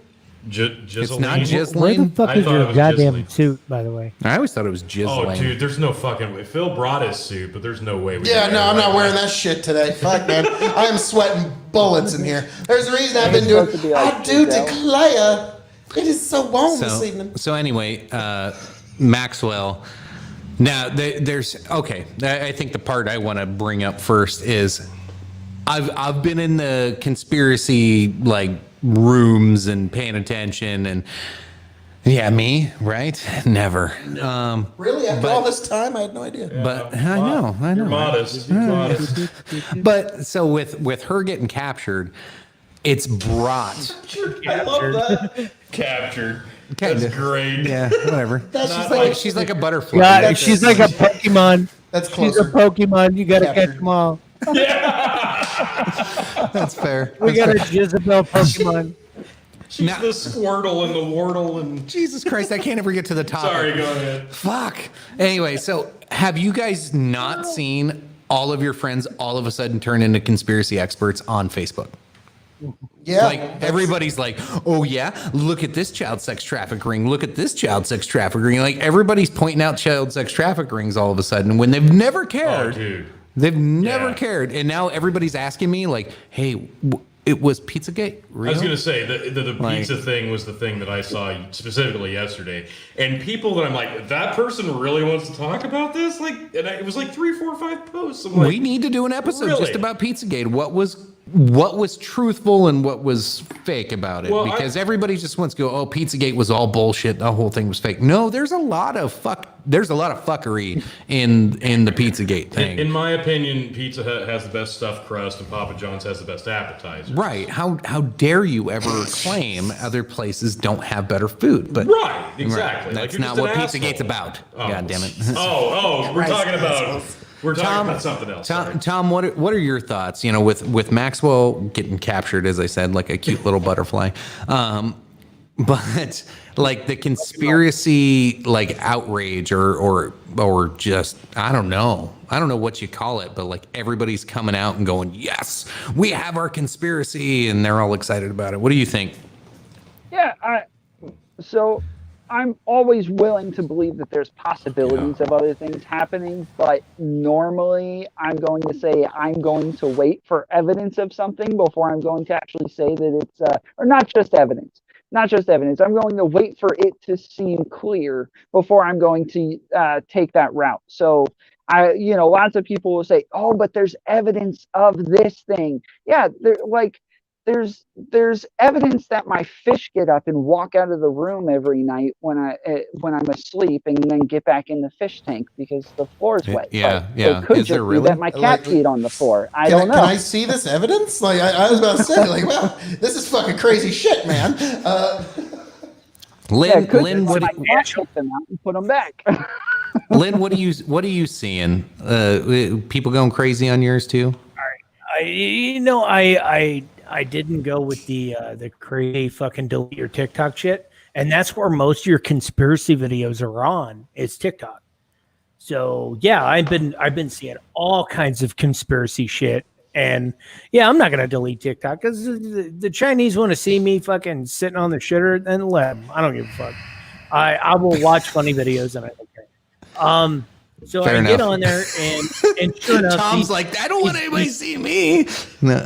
yeah, I give a don't fuck. care. They look I don't know through where my that video. came It's like, from. dude, I'm wiping. As long as my toilet paper's clean after the third or fourth wipe, we're good.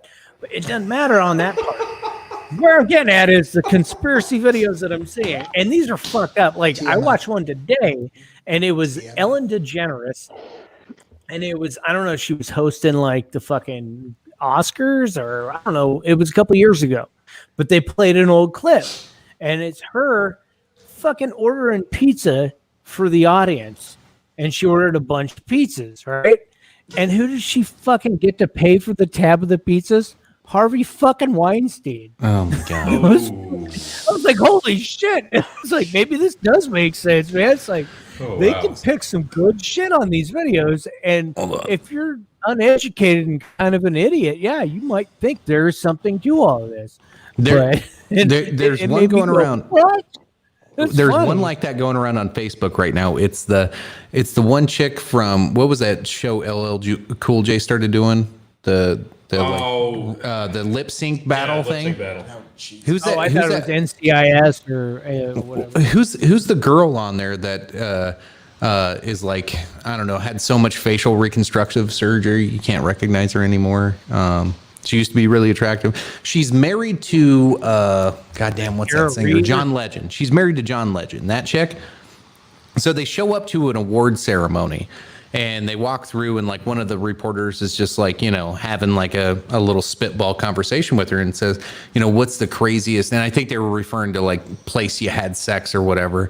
And she's like, oh dear. And John Legend sitting right next to her, and she goes, you know, I can't talk about it, but it's the Obama thing. And she goes, ah, and she like runs away. And John Legend's face was like, you want to see a black dude turn white?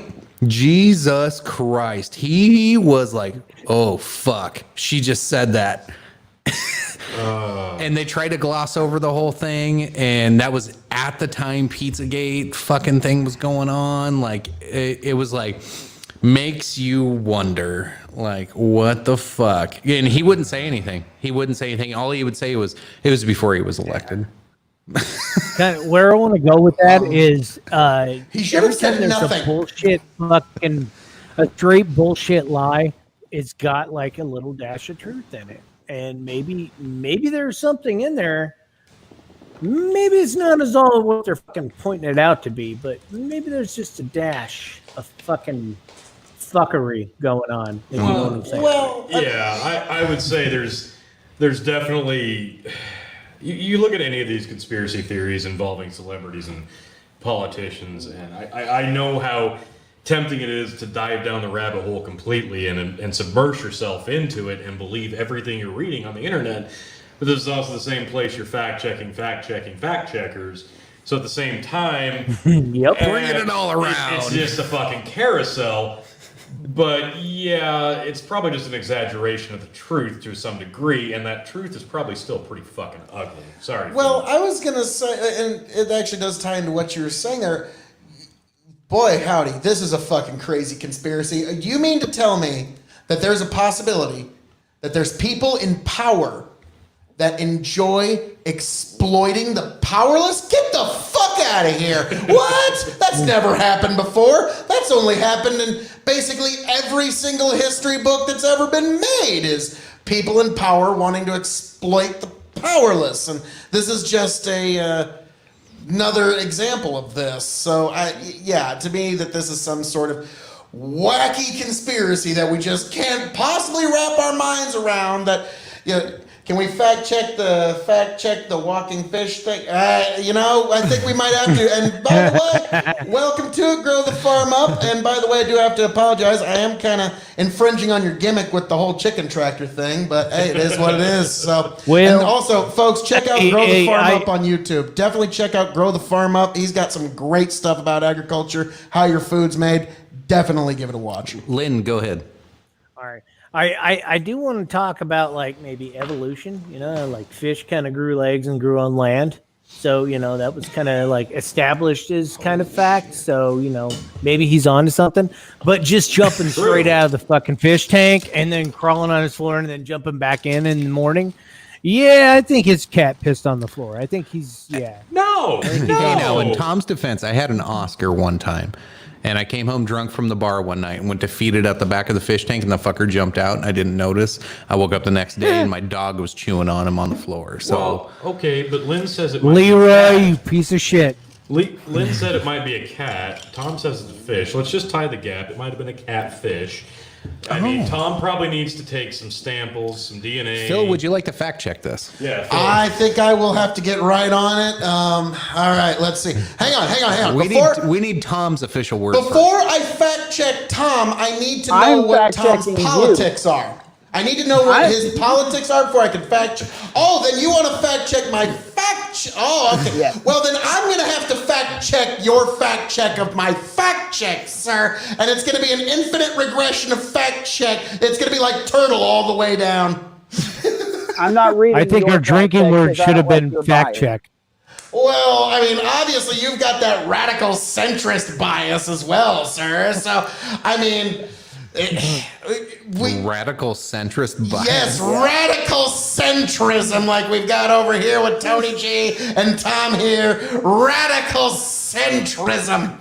I'm cool with like catfish and bass and bluegill, but you know, you start talking wipers, and then I'm just a little prejudiced against those, and channel fish, and not my cup What of about tea. gar? Hold on, South Tom. American cichlids is where it's at. American. Better stop is talking that what, shit about is that what gar. got up and walked away? Was a cichlid?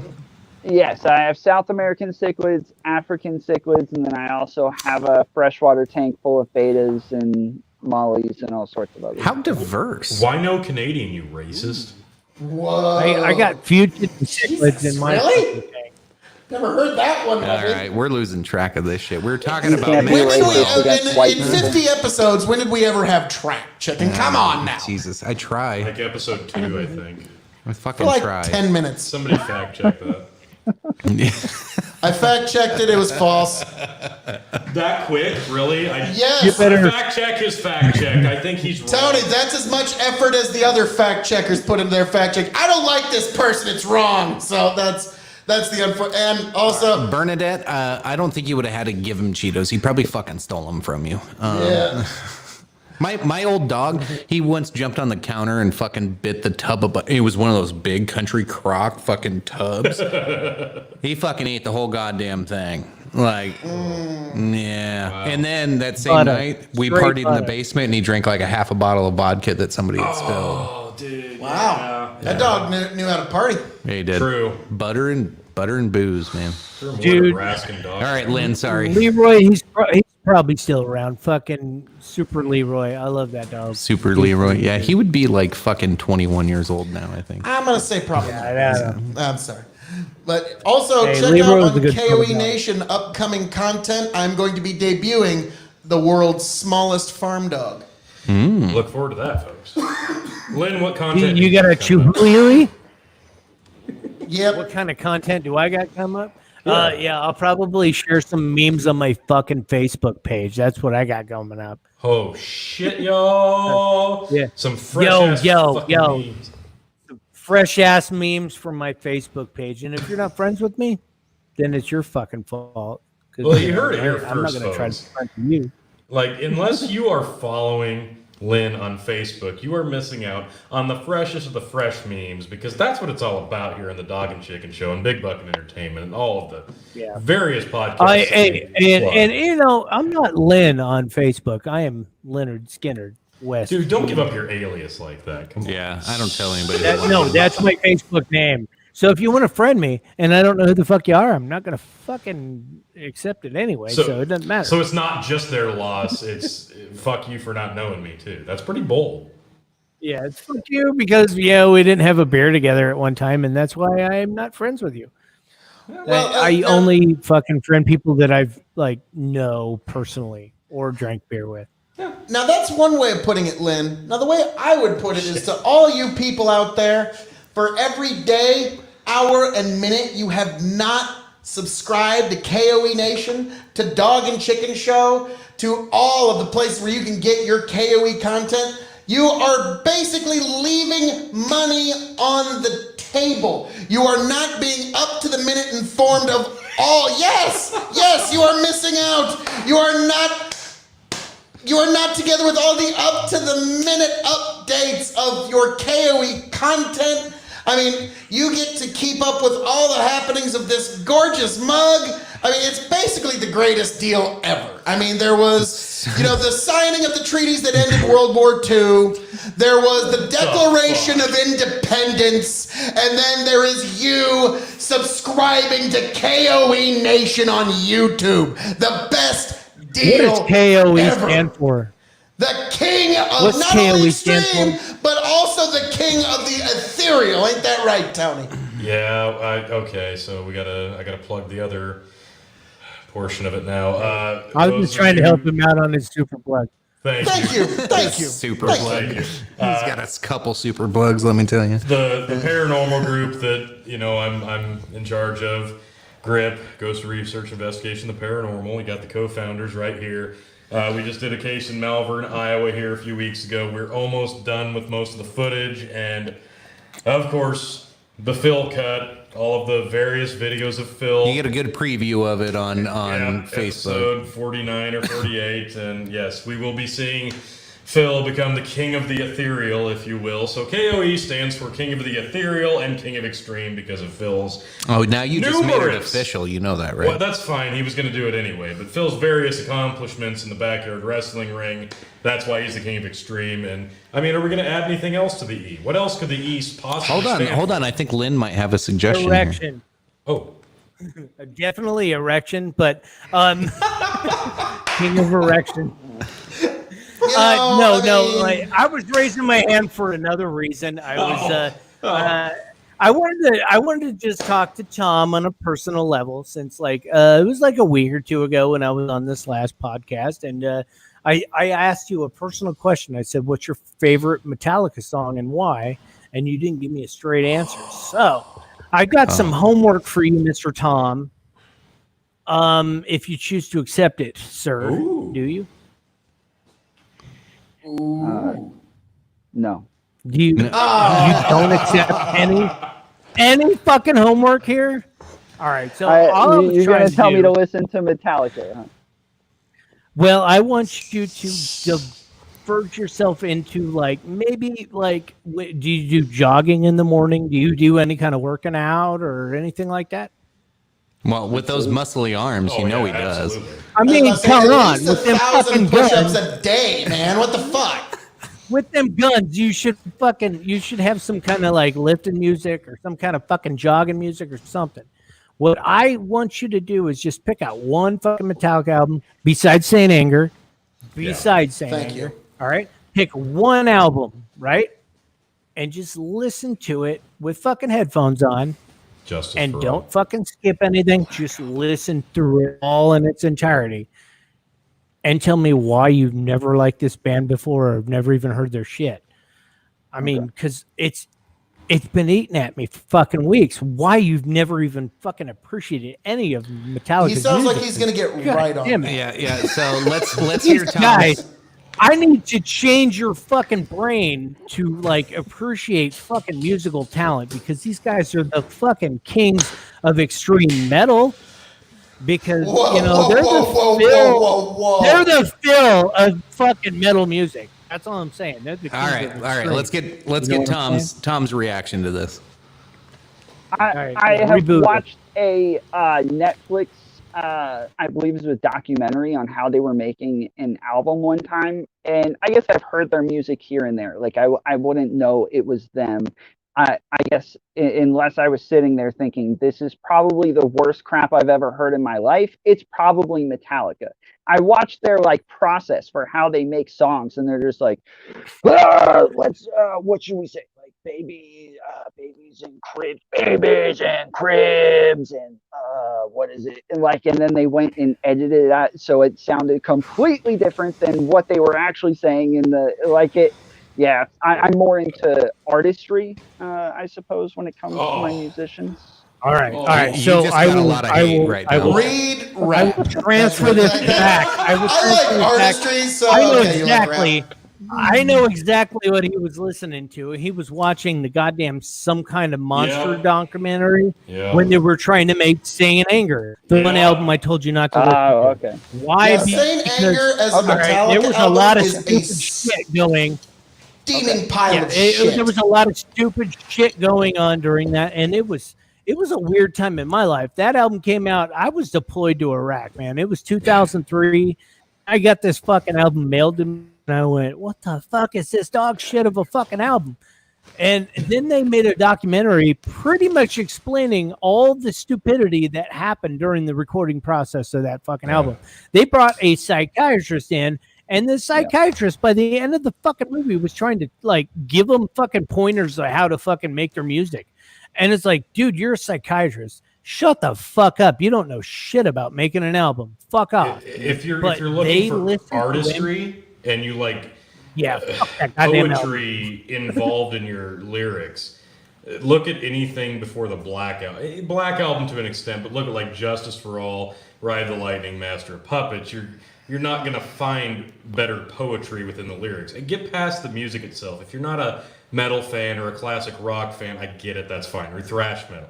I get it, but look at the lyrics. I would even take it a step further. I would recommend Justice for All, and I would recommend reading the lyrics as you're listening to the music, and because it really then you're gonna really connect with what they're talking about throughout the songs. And to Lynn's point, they're much more intricate than what Tom's obviously narrow-minded view of Metallica is, but I digress. They're so deep, man. They are deep, man. If I may, and if I can just put a little eye on this, a little dot on this eye, Tom, if Saint Anger was the one you were exposed to, I will say I have personally had bowel movements and heard small animals like rabbits and cats getting run over.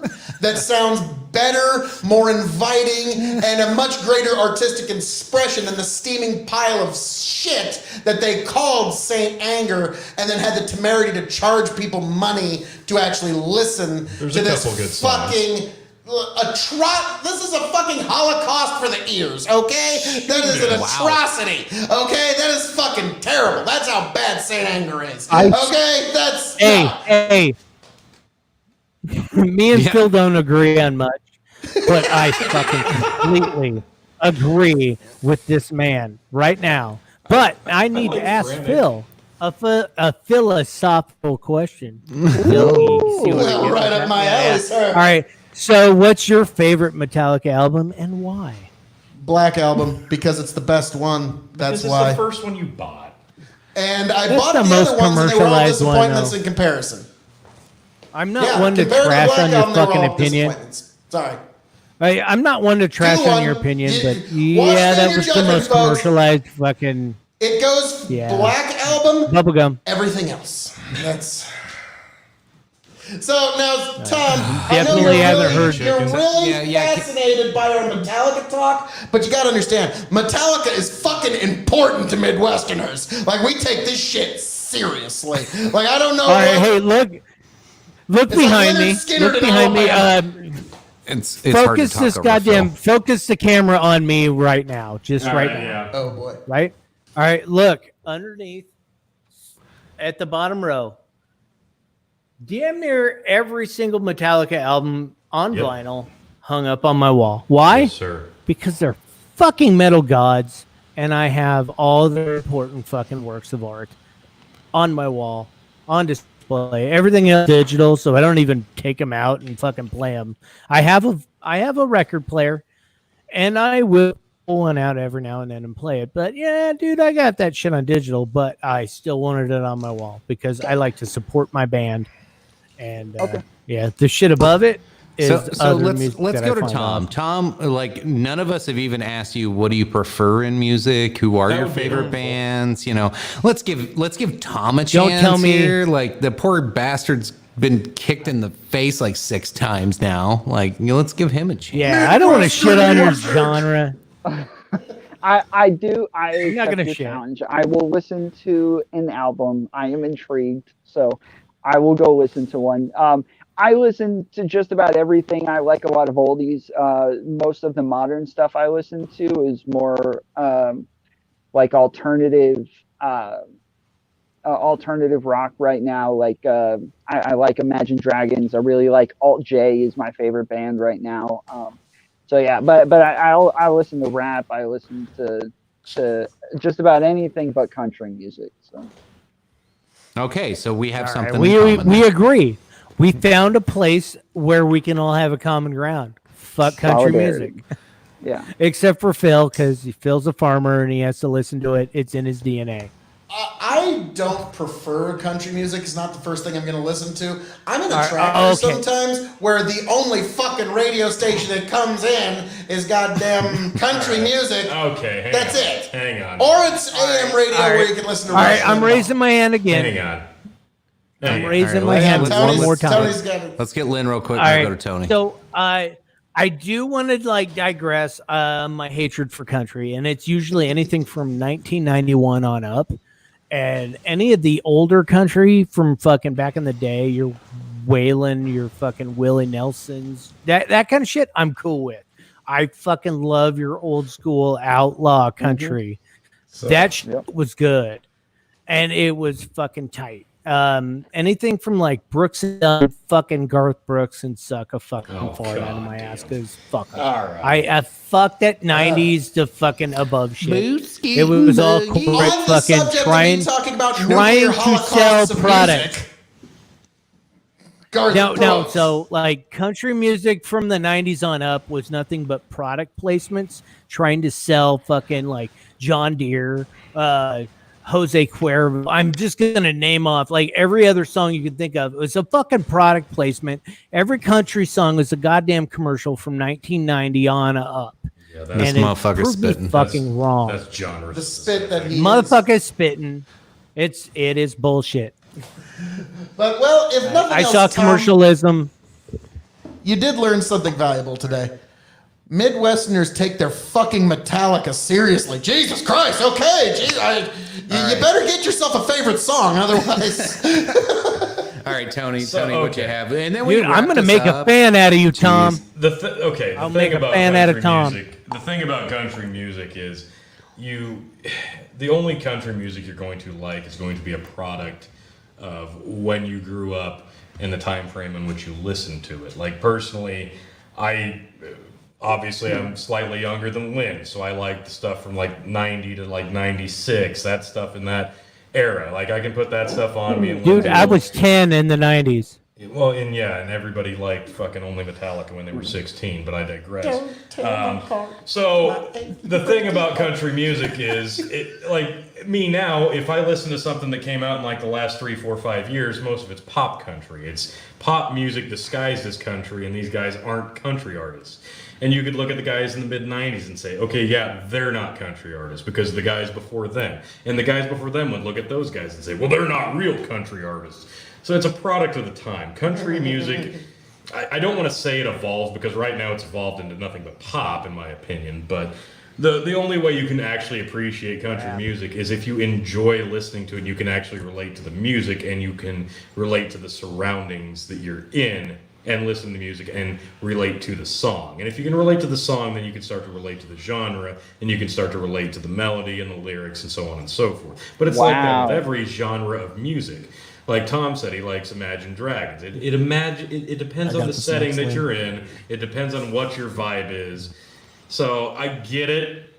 I don't have to agree with what you dislike or like in terms of genres or terms of eras of music. But it does come down to the lyrics. It does come down to the music.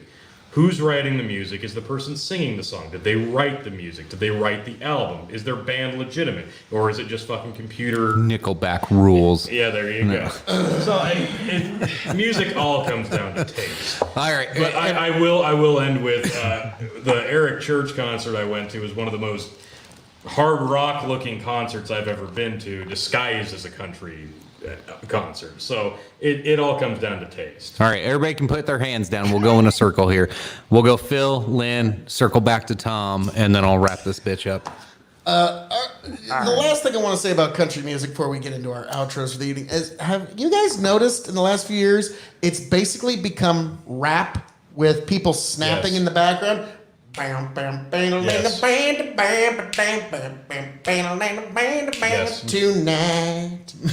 Tonight.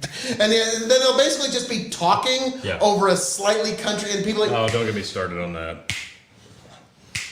and that you'll That's find called that a snap call it track. snap country. That's Sam Hunt. Just He's when sucks you ass. thought it couldn't get any worse. Yes. Now, granted, the noise I just made Snapchat. was better than anything that guy would make. So, You got a new KOE here, Phil. King of the Evolved. Thank you, the King of the Evolved. That's a good one. I might have to rip that one off, Melanie. Thank you. All right. Moving on. Lynn, what'd you have? All right. First off, Tom, you said you liked Imagine Dragons. Mhm. Imagine Dragon D's nuts. Sorry, it's an old joke. It's an old joke. My bad. But I think he's heard it before. where I'm getting at is, in the '90s, I hated the country music going on. I was 10 years old in 1990, so I grew up throughout the whole '90s hating country music, growing up to it. And I heard it on every radio station. I fucking hate it just because I had better music to hear. And that was during like your metal revolution. And then it like grew on to like the grunge and all the other shit that just joined in like in the mid 90s. So yeah, that's where I was. Yeah, I get what you're saying, Tony. But I didn't have greater appreciation for my 70s country until after I hit my like 20s to 30s. And then I started realizing how much these motherfuckers in the 70s were fucking spitting when it comes to the country music from back in the day. I did not appreciate any of that shit because my old man didn't listen to anything but like classic rock and roll and shit. He listened to like Neil Young and Bob Dylan and shit like that, which I love. But he didn't. Well, he might have listened to like Waylon and shit. He but he didn't listened to a rock little out to Waylon, that but not shit. much. Yeah, he didn't rock out to that shit in front of me. So I didn't start appreciating that shit until after my father died and was like, oh, hey. And then I found out later on that he was like, yeah, he did kind of, he liked Willie, he did, but you just didn't hear it as much in my home when I was growing up. So it was kind of weird. So I got a better appreciation in my like mid to late 20s. Yeah.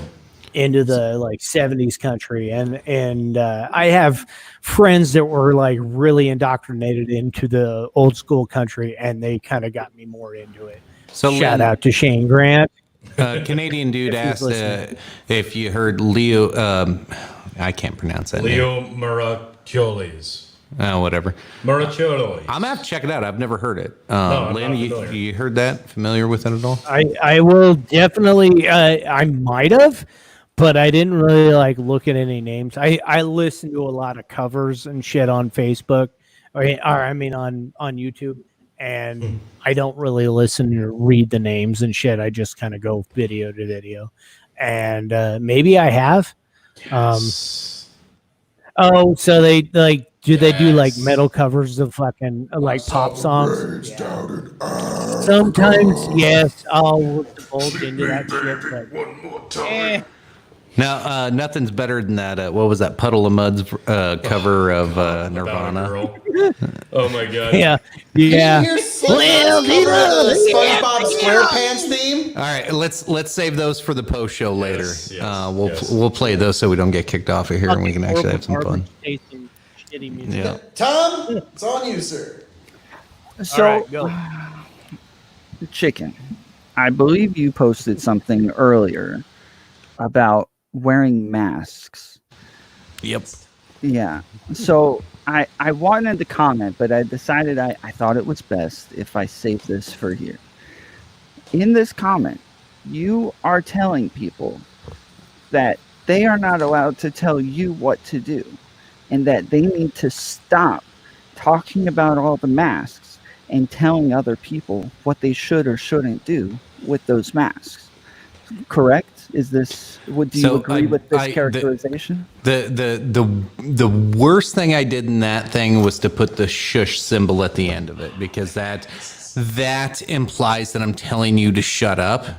But that's why I didn't say shut up. I just said it as like let's be quiet. Let's be quiet, because we all know who's going to wear a mask and who's not at this point. And every 5 fucking posts I see somebody going, you need to wear a mask or I'm going to fucking tell on you. Or, hey, I'm not going to wear a mask because I'm a fucking American. And shut the fuck up, both sides. Everybody just shut the fuck up. This is so stupid. It's politicized way too much. It's a fucking mask. It's a mask. Well, Hey, Phil, you going to wear a mask today? No. You're going to wear a mask? Okay, I'm okay with that. And if I wasn't, I wouldn't hang out with you. Boom, done, conversation over. Why do we have to fucking post on Facebook about it? Sorry. All right, go ahead. I mean, first off, if you don't wear a mask, you're racist. Second off, I was wondering how long This Missing a gene. secondly, if you're going to tell people to stop talking about masks because they're not allowed to tell you what to do, while you're saying, don't tell me what to do, you are telling everybody else what to do. What to do? So Hey, you went full fucking circle. I explained why I did the hush symbol was to just be quiet. I wasn't telling people to shut up. I was just like, this is annoying. But no, fair criticism. And when I put the hush symbol, I go, I'm going to catch some shit for this. But you know what? I was okay with it. And I think it needed to be said because nobody else was fucking saying it. So, Jesus. Go ahead, Tom. I'm just We're in kidding. fucking school. I'm just kidding. Go ahead. Go ahead, Lynn. All right. So what I gathered is during this week, Walmart put out that starting this Monday, you have to wear a mask when you go into Walmart. And so I started reading threads this weekend. Yeah, I started reading threads of people saying it's against my civil liberties, and God damn it, I can wear a mask wherever the fuck, man, I ain't gonna wear a mask. This is bullshit. And I'm thinking to myself, I'm reading threads from a friend that's posting it, and I said, hey, I'm gonna side with Walmart on this. I mean, hey, dude, this is the equivalent of me telling you that when you come into my house, you better take your fucking shoes off, right? Mm-hmm. So, yeah, I don't want your nasty fucking shoes all over my carpet. So I'm going to tell you, in my house, take your fucking shoes off. So Walmart says, you're in my house, put on a fucking mask. Abide by their goddamn shit. And it's not taken away from your civil liberties. You can decide to shop anywhere the fuck you want. So, no, if somebody not when says, the government hey, shuts down all the house, businesses, you can't. When Walmart and a few select grocery stores are the only places you can go to in the entire fucking state, right, and they say you have to wear a mask, your rights are being infringed on very much so. Absolutely. You guys 2 have months farmers. after the fucking fact, they decided that they're just not going to let anybody in if they're not wearing a mask. Okay, well, it's their fucking business. It's their decision. You have to be. Under normal circumstances, you're absolutely right. It's normal circumstances right now. Everybody's freaking out, and they figured this is the best command decision I can make to keep the fucking public shopping at our store. It is capitalism versus the government right now. How are we going to keep weird. the masses happy? Well, all right, everybody's going to dog on us for not allowing people to fucking, or just letting people to do whatever the fuck they want, which we've seen that all that's doing is creating fucking mass media hysteria. So let's just stop that shit by saying, awesome? okay, well, we'll just let everybody wear masks. Or Walmart. You know what's awesome for me is I don't have to fucking do anything for weeks now. And I don't have to wear a mask no matter what, so fuck all. or Walmart gets sued because somebody got sick in their store and they didn't force people to wear masks. So now they're upset that that one.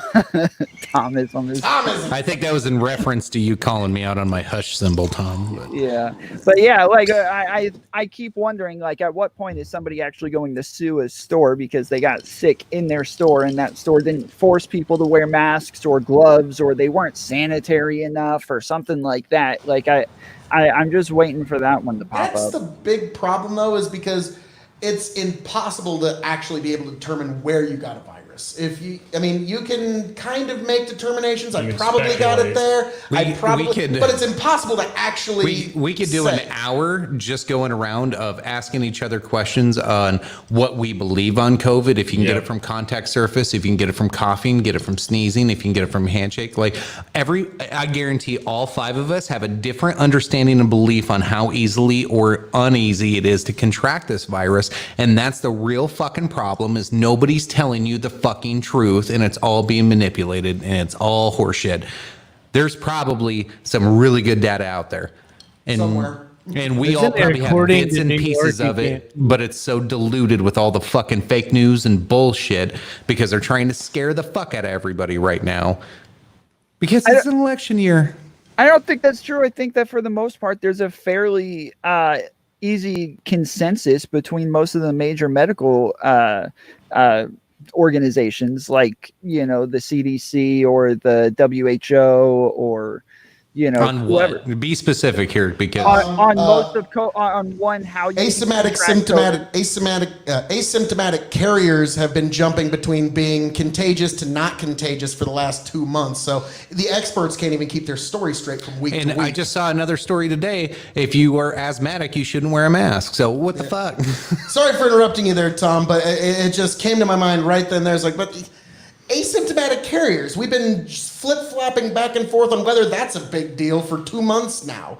So we're going to suddenly act like every one of us has this perfect information. And so I understand the perspective of just go ahead and wear the mask if you want to, but at the same time, when we're saying it's not infringing on anybody's rights, well, I mean, when you look at just a few short weeks ago, entire states were shut down, and about the only places you could go at all were to Walmarts and to certain specific stores. And in that case, when you have shut down society to that much, what Chicken was saying, is this between capitalism and something else? Really, I don't see that. I see the divide here is between collective desire, collective whims, collective demands, and individual liberty. Those are the two forces that are coming into conflict here. And neither side's willing to budge, despite all the data that's coming in. Neither side's going to budge on it. So I'm fascinated to see how. And Tom's probably sitting there thinking, well, that's because there's a lot of people like you, Phil, you stubborn fucking cuss. Jesus Christ. So, but, you know, hey, what can I am what I am. I'm Popeye that the one. Sailor Man. As far as I understand, there was, I believe it was the WHO who put out an article that said that there was evidence that asymptomatic carriers could possibly not be contagious, and everybody took that as, oh, whoa, they're not contagious, wow. And then they came back and they're like, no, that's not what we said. We said that they could possibly. We're not sure whether or not they are or not. And then the CDC came out with their study saying something similar, that they had something that said that that asymptomatic carriers could possibly not be contagious, but they're not sure. This is new.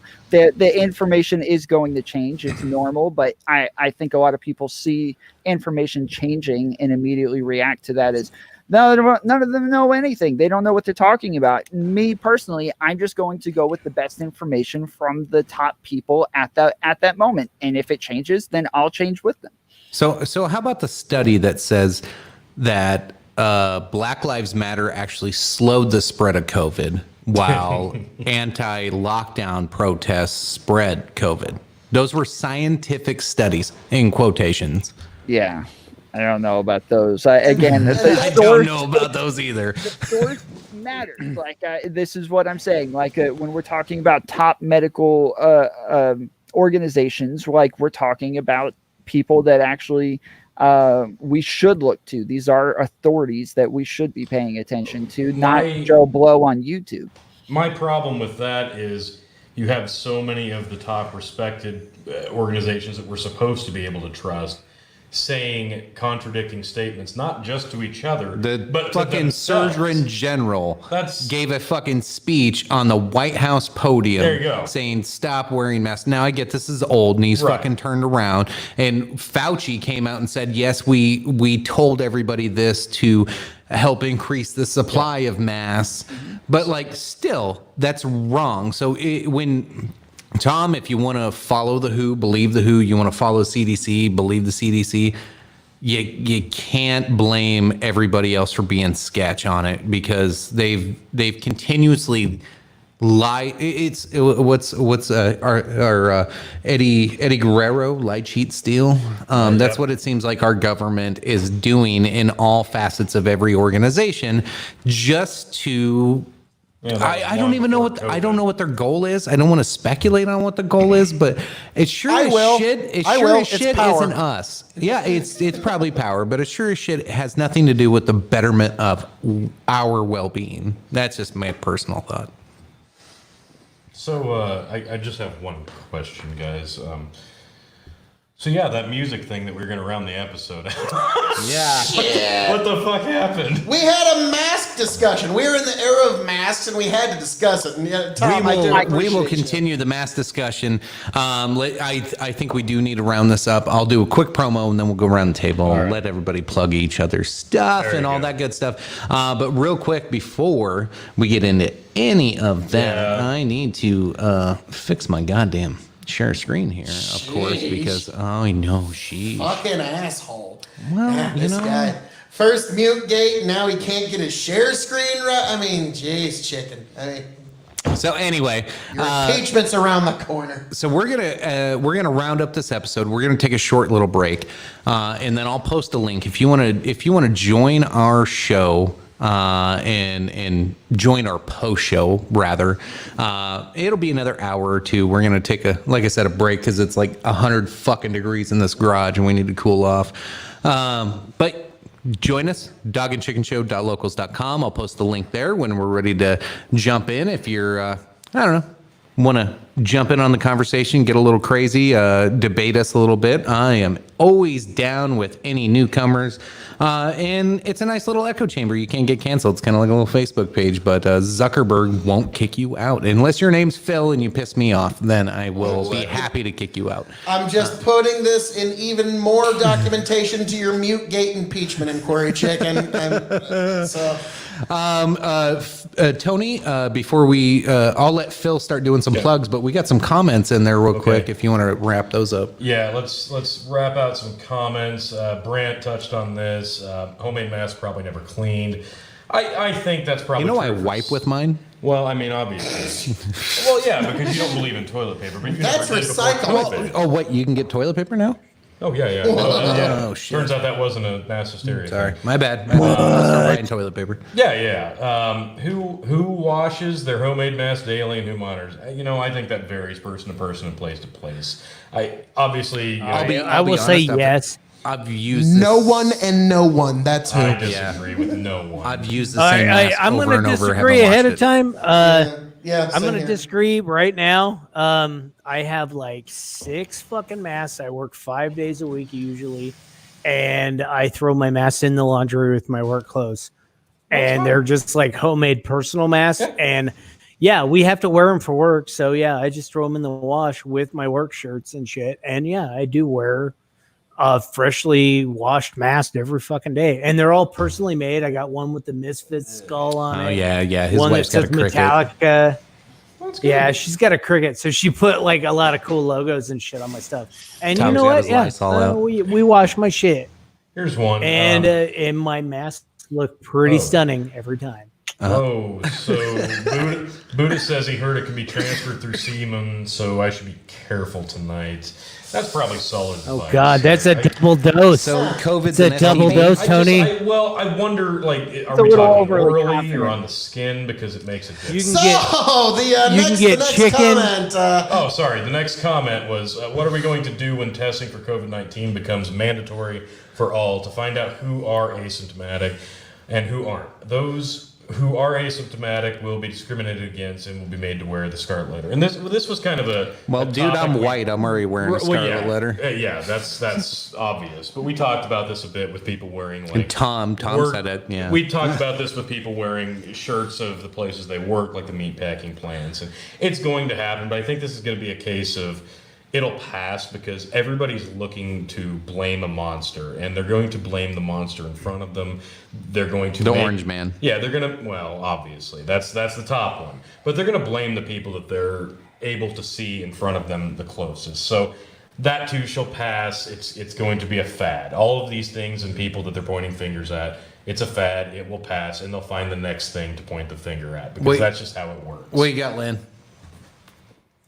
So, like, speaking of that whole meat packing plant thing, I seen that the price of beef in Geneva, Nebraska, was for ground beef was $1.99 a pound. Yep. So yeah, that shit has blown away. It's back to fucking normal. Most of it's back to Everybody normal. was freaking out a couple weeks back, but like a month and a half ago, like it was bad. So they recovered faster than they thought they would. Thank God. And what they did is most meat packers. So here's a little inside baseball for you. I love doing this, but so the meat packers. So it depends on what you're getting, of course. So if you're doing slabs of meat on a tray and wrapping it, that takes a little bit more labor. So ground beef was a lot easier to do because it's all mechanical, it's all machine manufactured, it's super easy to process. So that's why you're seeing the price of ground beef, especially in those big chub rolls. That's what we call them anyways, chubs. But when you see those come out, those are going to be much cheaper. Now, your price of steaks and the cuts, especially if they're pre-packaged and wrapped, that takes a lot more labor. So you're going to see those around. Today I bought fresh cut New York strips, not packaged or anything. They were $9.99 a pound. If I got them packaged, they would be probably $11 to $12 a pound. But it's all about the labor that goes into it. But you're going to see less cuts available. You're going to just see the popular cuts right now. And you're going to see some weird ones. Tomahawk cuts is something you only see in the Midwest, but it's going nationwide now. It's a big fucking rib bone with a huge fucking ribeye about 4 or 5 inches fucking thick on the end of the sunbed. So it's caveman food. Yummy. But it's cheap labor. So it's all about reducing the labor because most of these packing plants are still running on 70% capacity of staffing. So it's a supply, demand, and it's labor. adaptation. It's adaptation to keep the machine turning. And honestly, if you want to look at everything as a whole, that's probably the most promising thing if you want to look at everything for the last 7 months. Regardless of how you think we as a society or as a nation or even as the world have responded to all this, we have tried to adapt. Even if there are people who put up, blockades and barriers to do that. Oh God, that's for later. Yeah, that's for later.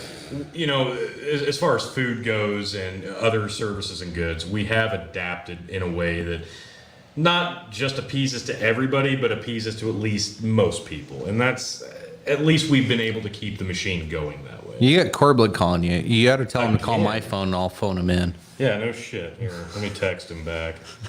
Anyway, sorry. Big Go ahead. Corb. Yes, the great Corb. So, chicken. Is that all the comment? No, we still got a few more comments coming in here. Let's see. Bernadette just making us drink here. Well, you guys, I'm gonna go. So here you go. There's 5 drinks for us. I'm gonna have to refill real quick. We got an All right, so I'm gonna ask. Go ahead. I'm gonna ask Harry if Bernadette's actually drinking every time she's putting all these things. She always up. claims so I'm gonna have to hit up my father-in-law and just be like, hey, is she really drinking to all these words? Because I'm gonna have to call bullshit on Bernie. Yeah, I agree. She's fake news. I'm not one to call out my own mother-in-law, but gonna. Yeah, she's probably drinking like fucking Diet Pepsi or something. All right, it's Dr. Pepper. Let's go around. It's Dr. Pepper. Let's go around and do some outros real quick. Lynn, say your cheers and good night to the folks. Floor is yours, sir. Well, cheers and good night to the folks. Other than that, I hope you guys had a wonderful evening listening to the bantering of us fucking idiots. And I hope you might have come back learning something, if not knowing that I am a general fucking moron and don't listen to anything I have We to kinda fucking all say. Other than that, I hope you guys gathered some kind of entertainment out of this fucking fiasco, and always follow the Chicken Big Buckin' Entertainment page. Follow the King of Extreme, the KOE, if you will, and also follow Mr. Tomfoolery on his Tomfoolery page. And if you don't do that, I will come to your house and fucking just tell you. Easy, easy, and we will. I just said I'd just come to your house and say you're doing the bad job. I don't need to debate it. Okay, Well done, Lynn. Well done. Well done. Tom, go ahead and plug your show and say goodnight to the folks. Yeah, my name's Tom. I do a show called Tomfoolery. It's a podcast, a streaming show similar to this one, where we have a bunch of people who come on and talk politics, and then I also do education and informational videos where I just talk and rant. It's mostly politics and philosophy. This show's pretty good, guys, but I mean, if you want the good stuff, come on over to Tomfoolery.